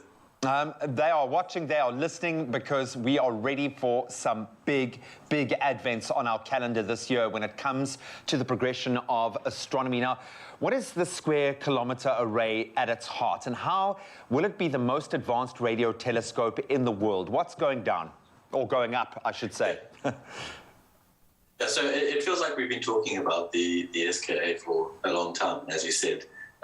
This was first conceived 30 years ago, so it has been a long time coming. But it is the largest, or one of the largest, science projects ever undertaken. It'll definitely be the largest radio telescope ever built. The current largest is Meerkat, which is our own 64-dish array, and the SKA will be adding to that. So we'll be adding an additional 130 dishes here in South Africa and across Africa at various partner countries. And then there'll be 130,000 small antenna, which you saw on the right of that picture, and they will be built in Western Australia. So it's a massive project. It spreads out across all of Africa in terms of the big dishes, and then all of Western Australia with a small antenna. And it'll be processing more data, than sort of global internet traffic in every day. So we're going to be collecting a huge amount of data about the early universe, about galaxies, and hopefully learning sort of things we never dreamed possible. Discovering aliens is what you're saying. I always get the hidden meaning in your words, man. Discovering life on another planet. I get it. No, I'm joking. I know that our ability to process data has taken a quantum leap, excuse the pun, forward. So we're going to love getting all this new data. But it might be a silly question, and I'm accustomed to those. 30 years. Why has it taken us so long to get to this point? And how important is this for South Africa? Because surely this is massive for our scientific community. Yeah, I mean, absolutely. So the first thing to note is that discovering life may be something that the SKA does. Yeah. It will be the most sensitive radio telescope ever. It'll be able to look deeper and further than ever before. So, there is a chance we pick up some signals from another civilization, however small that chance is. And it's very small. But yeah, so why does it take 30 years? As I said, it was conceptualized 30 years ago. This idea that in order to push science forward and astrophysics forward, we needed to look closer back to the beginning of the universe. And in order to do that, you need to build radio telescopes. Optical telescopes and things just can't look that far back. So first the idea was conceptualized, and then that had to gain traction. So you need to work out the physics behind it, what we can do, what's possible, and then how do we do it? So we need to design the dishes. We need to test them. Here in South Africa, we've been building test dishes for 15 years now, slowly getting better until we got to Meerkat, which was a precursor to the SKA, and now we've kind of converged on a system which is going to work, and then it comes to finding the funding and putting the whole project together, forming the teams. So it takes a very long time, and it's massive that it's happening. The SKA was given the green light for construction in June last year, finally. And since then, things have moved very, very quickly. There's a huge number of contracts which have been put out. I think at the latest count, over 24, 27 contracts have been put out, large contracts for the development of the SKA. And for South Africa, a lot of those are infrastructure. We're hosting it. So, we need South Africans and South African companies to build roads, to lay fiber, to build the infrastructure that can support this, and that's a lot of money getting invested into the country. Absolutely love it. And we've seen globally what having a collective focus, and obviously we've seen it in the medical sphere, what we can achieve, i.e. a vaccine in a record amount of time when you've got that amount of kind of will and focus in one area. So it'll be amazing to see what we achieve globally, collectively with this effort. So I'm guessing being based in the Karoo and the Outback means they need space and a clear sky, as little radio interference as possible to make it work. But I joke about life on other planets. That's obviously maybe 0.0001% of what we'll hope to find in this space. But what is the deal here? What are we looking for? When you say look back in time, how far back in time are we looking? Yeah, so with the SKA, we're hoping to look back, to very near the beginning of the universe. So we'll be able to look at some of the early galaxies, and we'll be able to look at them. We can't look at them all evolving, but we can look at snapshots. So we can look at nearby galaxies, which are more evolved, and then very far galaxies, which are very early. And from that, we can piece together essentially how galaxies form and evolve. So that's one of the big science cases for SKA, is working out how galaxies form and evolve, and then within them, how planets and stars and things form and evolve, and how we get to the point where we are now. But there's a lot more than that too, because you can learn, about these black holes. You can learn about exoplanets. You can the amount of data and the diverse range of frequencies that we can look at with these telescopes means that we can really do a huge amount of science. And with the amount of data we have at the moment, we just don't have enough astronomers to get through all of the data. We're experiencing that with Meerkat. So, it's an incredible telescope. It's been producing data and incredible science results very frequently. But we're already under a deluge of data, and we're just cherry picking for now. So there's going to be so much more to deal with in the future. Oh, man, we need more RAM. We need more RAM. We can do it, my friend. I know this is something very close to your heart because you do a lot of work inspiring us to get inspired about space and welcoming new young minds, fresh young minds into the space. So just imagine how many young people are going to be inspired to look up and look beyond because of what's happening, not somewhere else in the world, right here in South Africa. Dr. Dan, you've got the hairs on my arm standing on end as you always do, buddy. Great to connect with you again. All the best for this brand new year, possibly one of the most exciting in your career. So enjoy this final build towards creating something truly special and global, something that I think we as the South African scientific community can be incredibly proud of. Great to connect with you, my friend. Yeah, great to be back, and I look forward to keeping you up to date. I think he had me on. We can look to the beginning of time. The SKA is going down, and a large portion is happening right here in South Africa. Oh, what an incredible experience. Can you imagine what this is going to reveal, Tubbs? A lot, and we are here for it. Yeah, it's man. An unlock of note. We are unlocking so many things. And speaking of unlocking, speaking of experiencing is an opportunity for you because you can experience Red and unlock summer with Vodacom's Red plans and amazing benefits. Now, that's from unlocking amazing travel deals and lifestyle rewards to even unlocking the chance to join Jay Something in a virtual cook-off. Oh, yes, man. Now, Vodacom is giving away 10 gigs of data each week for the month of Jan to help you kick off 2022. How amazing. Yesterday, we asked you to tell us how you plan to unlock your goals in 2022. And my, oh my. Let's take a look at some of those comments that have come through because there have been some really, really beautiful ones. They have indeed. Joan Cameron starts us off and she says, my goals for 2022 are to walk a lot more at a faster pace each morning. Plus, get started on the vegetable garden I've always wanted. I love that. Such positivity, right? Such productivity in those desires there. Absolutely. And Joan, I love that Joan's doing it for her, right? Yes. I love that. Yes. Hope Mutiani says, my 2022 goals are to focus fully on things that bring me holistic growth. Oh, Queen, come on. To continue with my charity work of trying to care for the underprivileged child-headed homes and for single-parent families, and to also put my energy into the creche center that I am running. Oh, Hope Mutiani. You give us hope for a better South Africa. I love that. Absolutely incredible. And I'm starting to believe in the people of our country too, if this is the response we're getting so far. And then Ratabile Red says, I'm unlocking my goals in 2022. Firstly, by going to varsity and studying my passion. Yes, holding on to my parents' trust as I'm going to the big city. Oh, and I want to prove to them that they raised me well, and it's all about discipline. My other goal is to get my driver's license and my passport by July, and also want to be in shape and take care of my skin. That's how I'll be unlocking my 2022 goals. Absolute magic stuff. Mzansi, you guys are incredible. I really, from myself and Tubbs and the rest of the studio, wish that you will definitely make these goals materialize. And I know you can. You definitely. And it's really possible, right? It's about just stepping into the game and making sure that you tick all of those goals off as you go along, because the power is in your hands. And Vodacom now is making sure that all of those great comments, they really do come into something.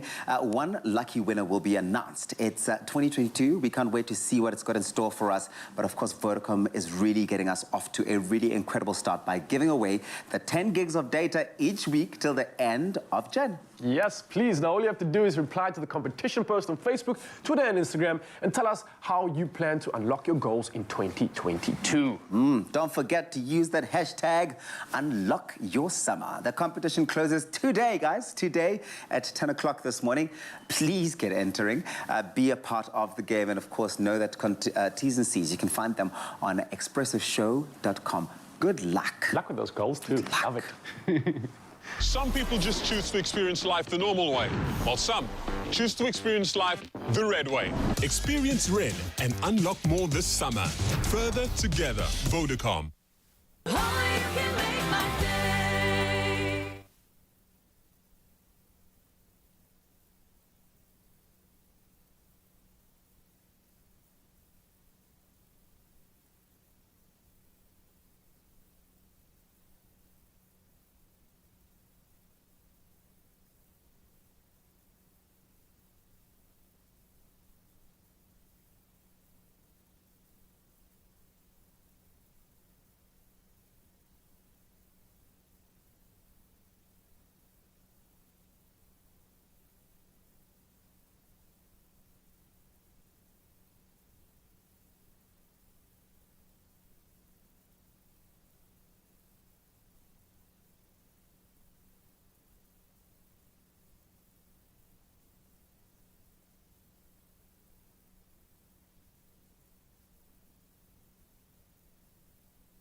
It's my feel-good breakfast show.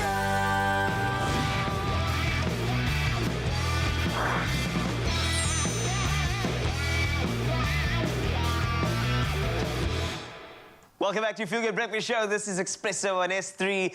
And the man is back. JP Sebastian, welcome back and Happy New Year, brother. Hey, to you too, man. I hope that you have a good, strong, healthy, socially distanced year. Yes, that's exactly what's going to happen.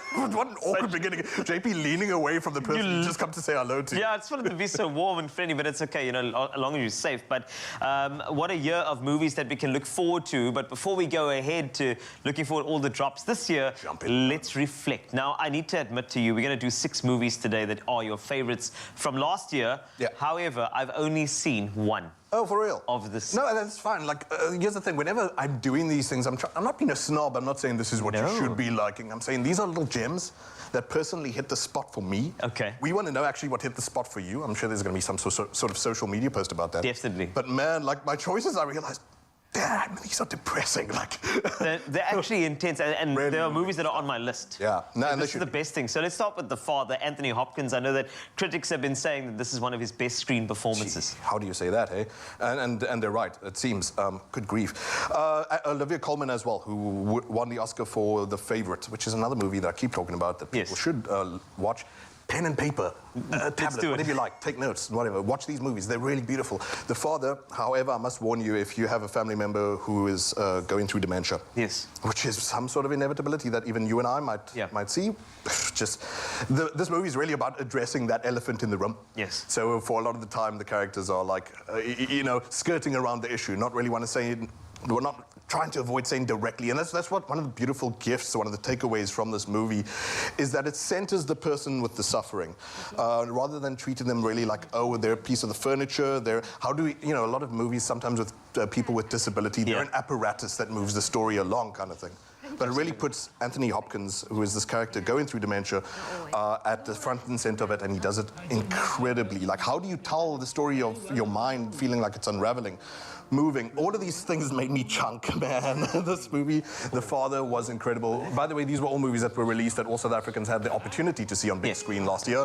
And wherever you can find it again, even if you have to watch it again, it might be really therapeutic for you. Like I said, if you had a loved one who's going through this, sure, dude. I had loved ones who suffered it, and it really, it can either mess you up or heal you. You've got to do your homework before you see it, but what incredible performances by Anthony Hopkins, Sir Anthony Hopkins, and Olivia Colman. The Father was one of the most incredible of last year. Let's go to Lesotho. Yes. It's not a burial, it's a resurrection. Oh, man, again, and all three of these movies in this segment have to do with the elderly. Yes. Either reckoning with truth, and in this case, resurrecting themselves from the sense of a burial of life. Mary Twala, rest in peace. One of the best performances of last year, and I mean across the globe, not just like, oh, let's talk about African movies as a nice little aside, as a treat. It's like, this is not a burial, this is a resurrection, was awe-inspiringly beautiful, man. Seriously, try and find it. It's a long title, write that down. I don't know, think about just funerals or something like that, and you go, oh yeah, let's search for this one on Google, whatever it is. Lesotho movie, like you say. Director Jeremiah Mosese Lemohang. I've gotten the name wrong. Oh no. No, that's fine. I got you covered. Jeremiah Lemohang. Lemohang. Yeah? I got the names mixed up, sir. So, an incredible director on the rise, clearly, and African movies are nothing to ignore. Staggeringly, shockingly beautiful, and this beautiful tension between the amazing background that is Lesotho, these beautiful rolling hills that are they being captured as like something that is going to pass, something that is going to like subside into a distant past, or is this like a warning about the rising of a future? So as well as this personal story of this mother who loses Mary Twala, her son, and her family, and feeling like there's nothing left to live for, and then having this rising of the phoenix type moment where even in her old age, she feels like she can take political power for her community from people who want to flood basically an entire village where they lived for centuries so that a dam can be built there. So as well as the personal, it goes political, and it's revolutionary, and it's beautiful, and it's brilliantly acted. This is not a burial, this is a resurrection, is one of the most incredible movies of 2021. Okay, let's go from Lesotho to Korea. Minari. Now, I know that this director, apparently it seems like his story, because he came from South Korea and then he moved over to Arkansas. Yes, and now more than ever, stories about American immigrants and people who are considered different and not, you know, make America great enough in terms of their background. The story of the American dream, but rather in very traditional senses of, hey, student goes to New York to, I don't know, to do theater or something like that.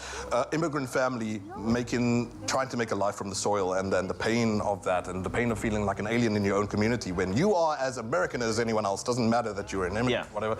Steven Yeun is such a good actor, guys. Seriously, we need to support him in anything he does, whether it's Burning, whether it's Sorry to Bother You, whether it's definitely Minari, which you need to see from last year. Again, this is heartwarming stuff. During the time that we're going through, and I think that's why, you know, a lot of these movies moved me, me and hit me in the core, man. Cried for this one too. Cried for This Is Not a Burial, This Is a Resurrection. Cried for The Father. This is not a cry for help, I promise you, but this is a cry desperately for you too, to see Minari from last year, one of the best there was. Mwah. I'll talk about some bigger ones later, not these tiny artsy-fartsy ones too. I like these ones. I'm actually a big fan of artsy-fartsy, but there will be a couple of big ones coming up. I can tell you a massive movie from Denis Villeneuve, as well as Mads Mikkelsen has to be in this man's favorite picks from last year. I guarantee you that when we come back with a part 2 of JP's favorite movies from 2021. And share with us yours. We are creating good TV today with Brett Newski. He's in the house.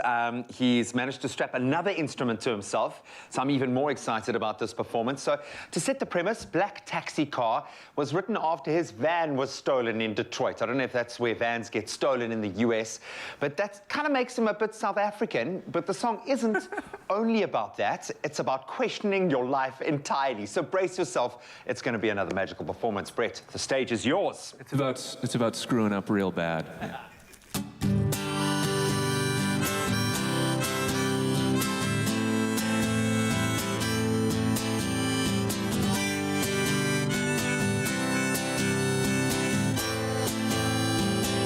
This is how it begins.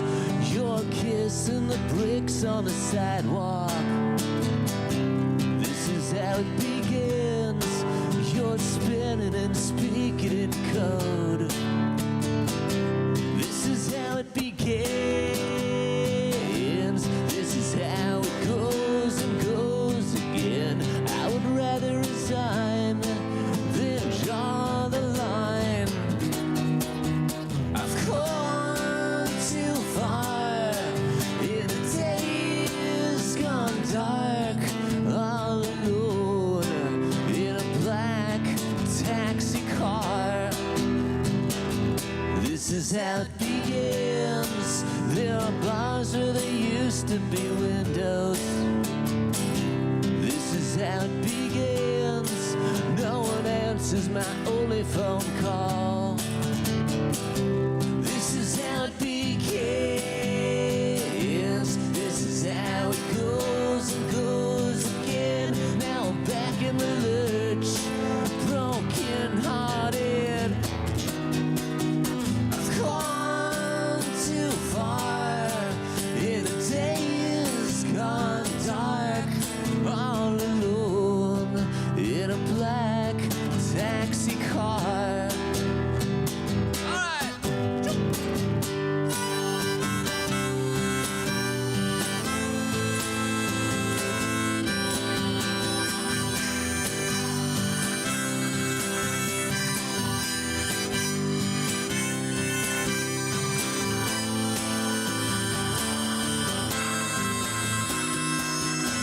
Gone too far in the days gone dark, all alone in a black taxi car.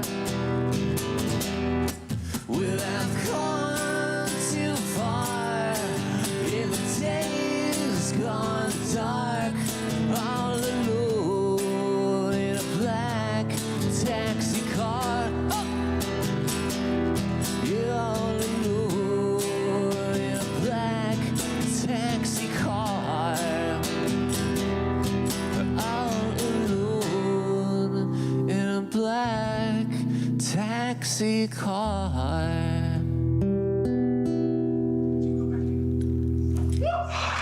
Buddy, first of all, did you get the first chord right? Yeah, I botched 0 chords. Yes, man, because a song like that, it feels like it could be jinxed. Like you could jinx yourself with that. I just want to know what you were doing the night before. I don't know how to play jazz. There's all these weird jazz chords that my buddy Eric McFadden taught me. He's like he knows what he's doing, yeah. Oh, buddy, you took us there, man. It was dark, okay?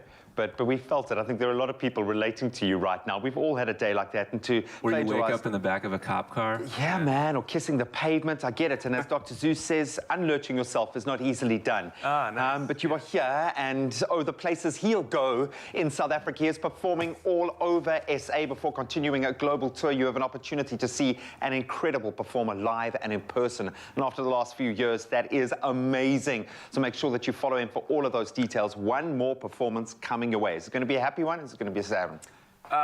Yeah, it's going to be the least depressing song, but still moderately depressing. Yeah. Perfect, man. That's what I want to hear every day. That's kind of the mindset. Oh, can we plug the show tomorrow at Empire in Woodstock? Just did. Yeah. Okay, Empire Woodstock tomorrow with John Shaban. Who's amazing as well. Saturday, Folk Cafe in St. James at 2 p.m. Yeah, that's it. It's going to be beautiful. One more performance coming from Brett. Don't move. No, you can move as many muscles as you want, in fact. We'll see you in a moment.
It's my feel-good breakfast show.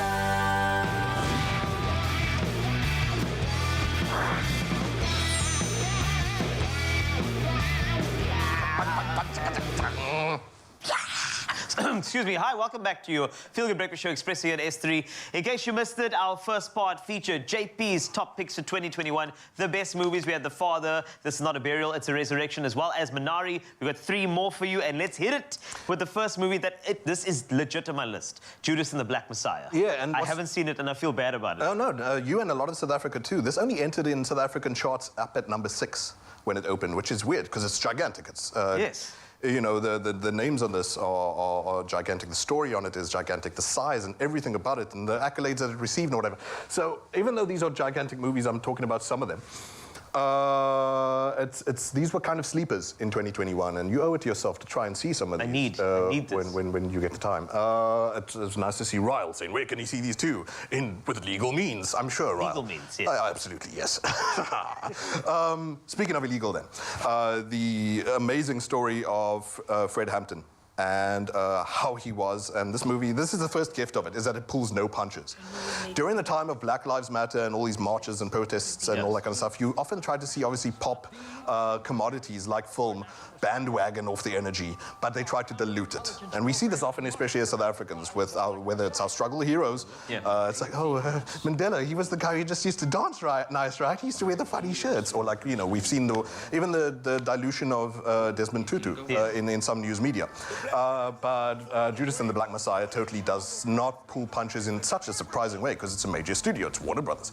So the story of the Chicago Black Panther leader, who was, good grief, at the age of 21, lived more lives than 3 Carls and JPs put together, and that's not very little because we're couch potatoes, but it's about 6 lives. True. But so incredibly portrayed, so incredibly lensed for, I think, a first-time feature film major movie director. Shaka King is the actual name of the man who directed this movie, and the pace and the clip that it moves with such a dense, rich story of a revolutionary who, with, like I said, bears no punches, pulls no punches, has no qualms about saying the United States government assassinated this man at age 21 next to his pregnant wife, who was assassinated as well.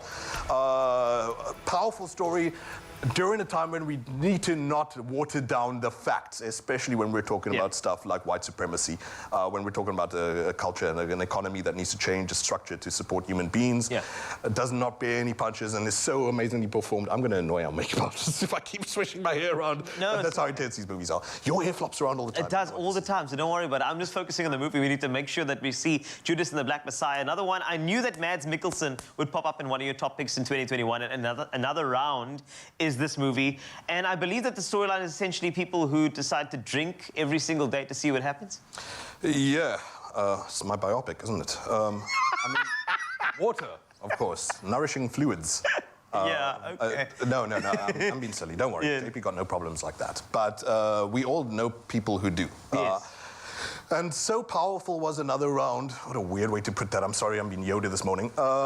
Is that Mikkelsen Mads he did make me cry. Again, I chunked fully for this movie. And when a movie can actually reach into your central nervous system and move your body to want to do the next thing that you think is right, I picked up the phone and phoned my friend who has and suffers with alcoholism after this movie, and I cried on the phone and just told my friend, I love you so much. And wow. How powerful the performance is of this. Mads Mikkelsen is one of the best actors we have alive. What do you love him for? Probably Hannibal, stuff like that. You know what? I love his intensity, and the thing is, you know, he could also be a good guy and a bad guy. He's got that ability to be interchangeable. Absolutely diverse, versatile actor is what he is. And in another round, again, we'll get you to the core. We'll get. Sure, look, like I said, a lot of these movies are very personal for me, and so it really touched on how I was feeling, especially at a certain time, and especially with knowing that I knew someone who suffered with this disease that alcoholism is. But aside from all of that, the technical stuff, the performances, impeccable. I don't know what the sound was, but whatever, you get the picture. Cork popping sound over here, champagne poured all over the place. For Mads Mikkelsen, one of the best directors we had, and I know it's going to be hard to find for local folks. It did screen on big screens in South Africa, but please try and find another round. Like I said, impelled my body to pick up the phone and tell someone I love them and they're not alone. Power. Yeah. However, speaking of power, Desert Power. Yes, Desert Power. Now, I know we chatted about this movie at length last year, but let's just skim over it. One of the big movies of 2021 for you. I know we can't, but let's try Dune. People who have their own drinking problems. Carl, you talk to us about Dune because you saw it. How much did you love it? I love Dune because it was a story that I had just peered into. I've even played a computer game to that effect. I also realized that the source of Star Wars inspiration, Lord of the Rings inspiration, anything that had good versus evil and had a dynamic cultures clashing, this is where it came from. Dynamic cultures, dynamic audiences. People from 18 through to 80 were like, what did I just experience? It was really beautiful that people so young and people who, you know, you're allowed to just love the Fast and Furious, but that audience, or you're allowed to love artsy-fartsy stuff, and that audience, and everyone came together on Dune and said it's the first time that felt like them for like in 10 years that they were seeing cinema, that they were seeing the big screen again. No one knew what was happening to themselves. It is truly immersive, truly engrossing. Dune, obviously going to be easy accessible for a lot of people. Will be streaming every now and then, I'm sure, in 2022. Cinema at its greatest. Big popcorny roller coaster kind of stuff, but also really deep and engrossing. But also it left you wanting more, which is the whole idea, because there will be more of Dune coming soon. But JP, I'm looking forward to actually peering into what 2022 will hold for us. But it's good to look back at 2021 with a couple of movies from JP. It's good to have you back on the couch, my friend. I'm happy to be back on the couch. Happy New Year and happy movies ahead. And trust me, this man will be at the helm of giving you all the details of all of them throughout this calendar year on your Feel Good Breakfast Show. Yeah, happy movies, happy New Year. And speaking of happy, I know one thing that definitely makes us happy. Happy enough to scream right now. I used to do a dance. I used to do a jingle. You ready with this one? All right.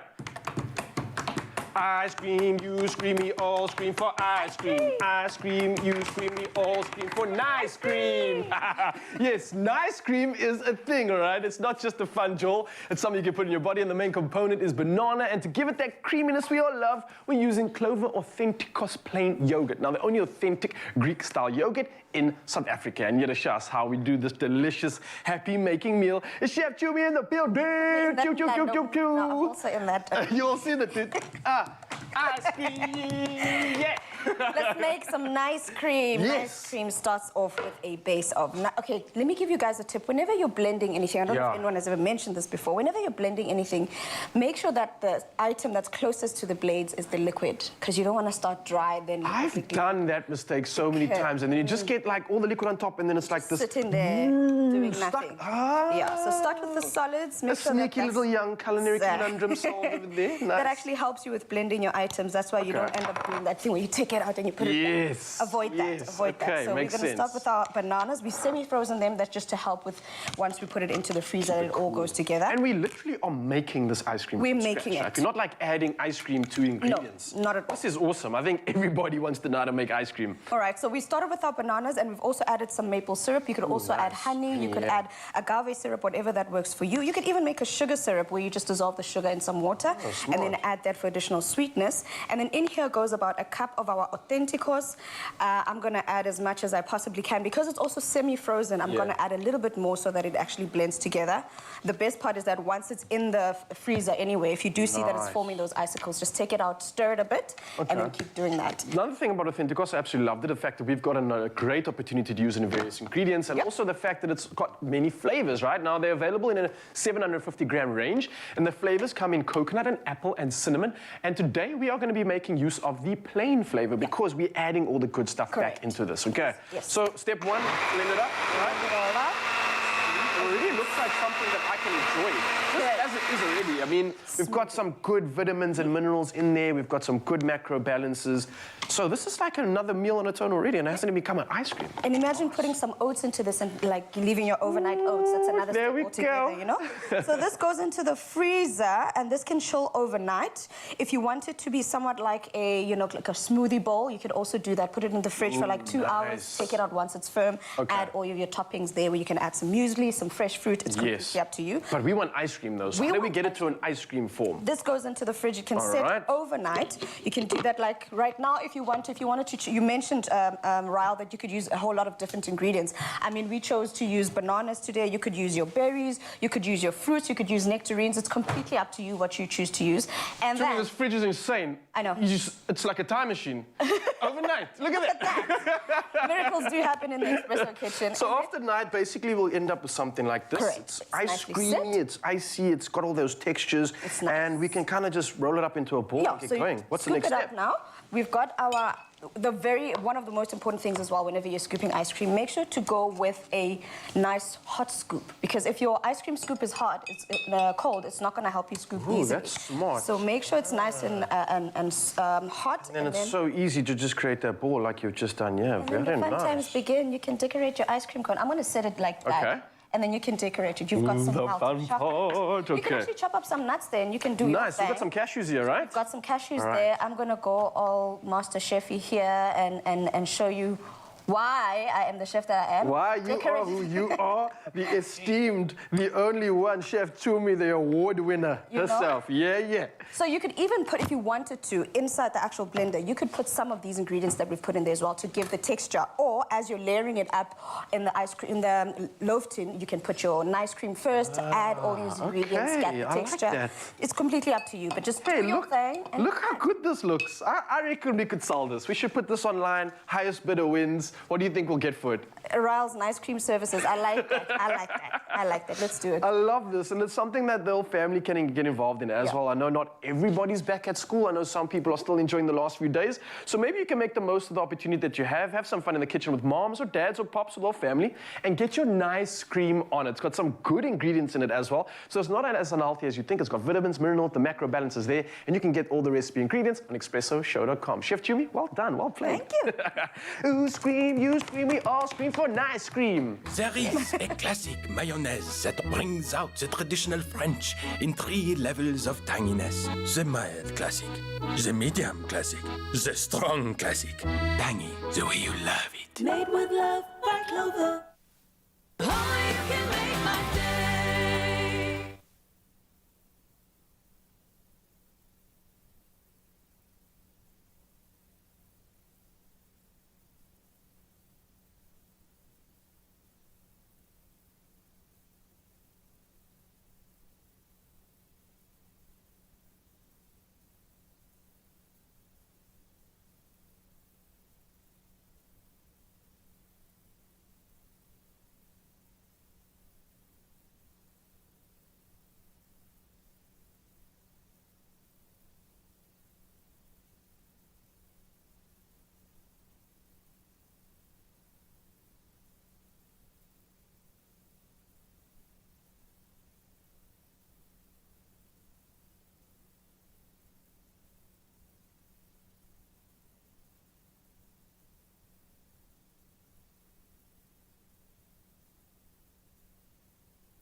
It's my feel-good breakfast show.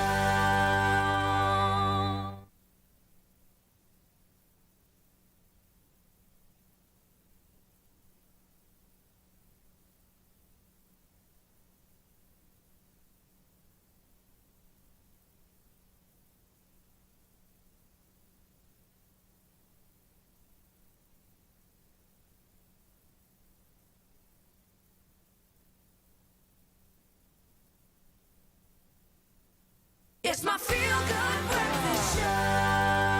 Ah, yes, it is. Your feel-good breakfast show, Expresso live on S3. So much feel-good we've had this morning. Beautiful Thursday morning. And we got one more performance from Brett Newski, who's, of course, given us a treat of music here to perform Life Upside Down. Here he is. Brett Newski, yes, he's still here. Take it. This is called Life Upside Down. Somebody talk to me tonight especially. This is my life upside down. And if you hear from me, almost certainly it's 'cause the bottom's falling out. Boom, boom, boom, boom.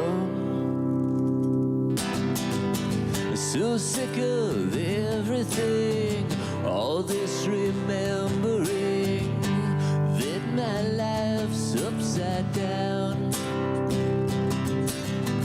I wish I could believe all of these memories, but the past is heavy now. I woke up, the smoke was gone. This is my life upside down. This is my life upside down. Was a contender, but she knocked me out. This is my life upside down.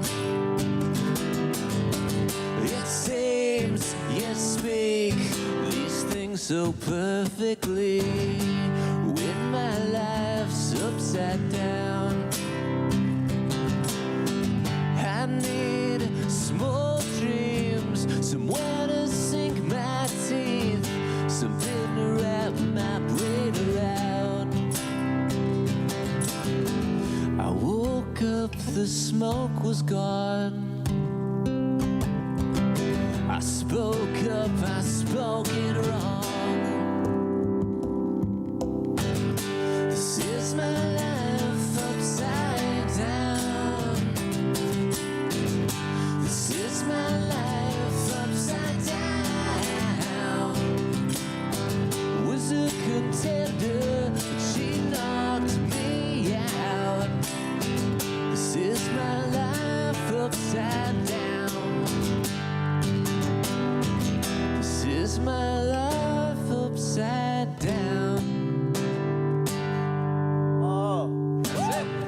Come on.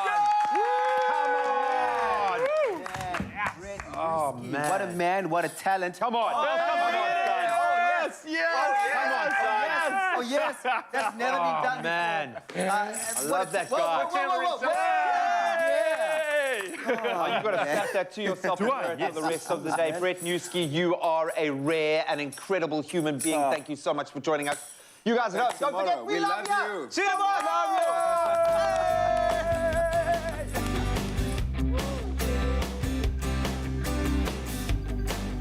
Life is what you make it. However you choose to shake, bake, and celebrate it. Here's to a great 2022. Made with love by Clover. Another feel-good production.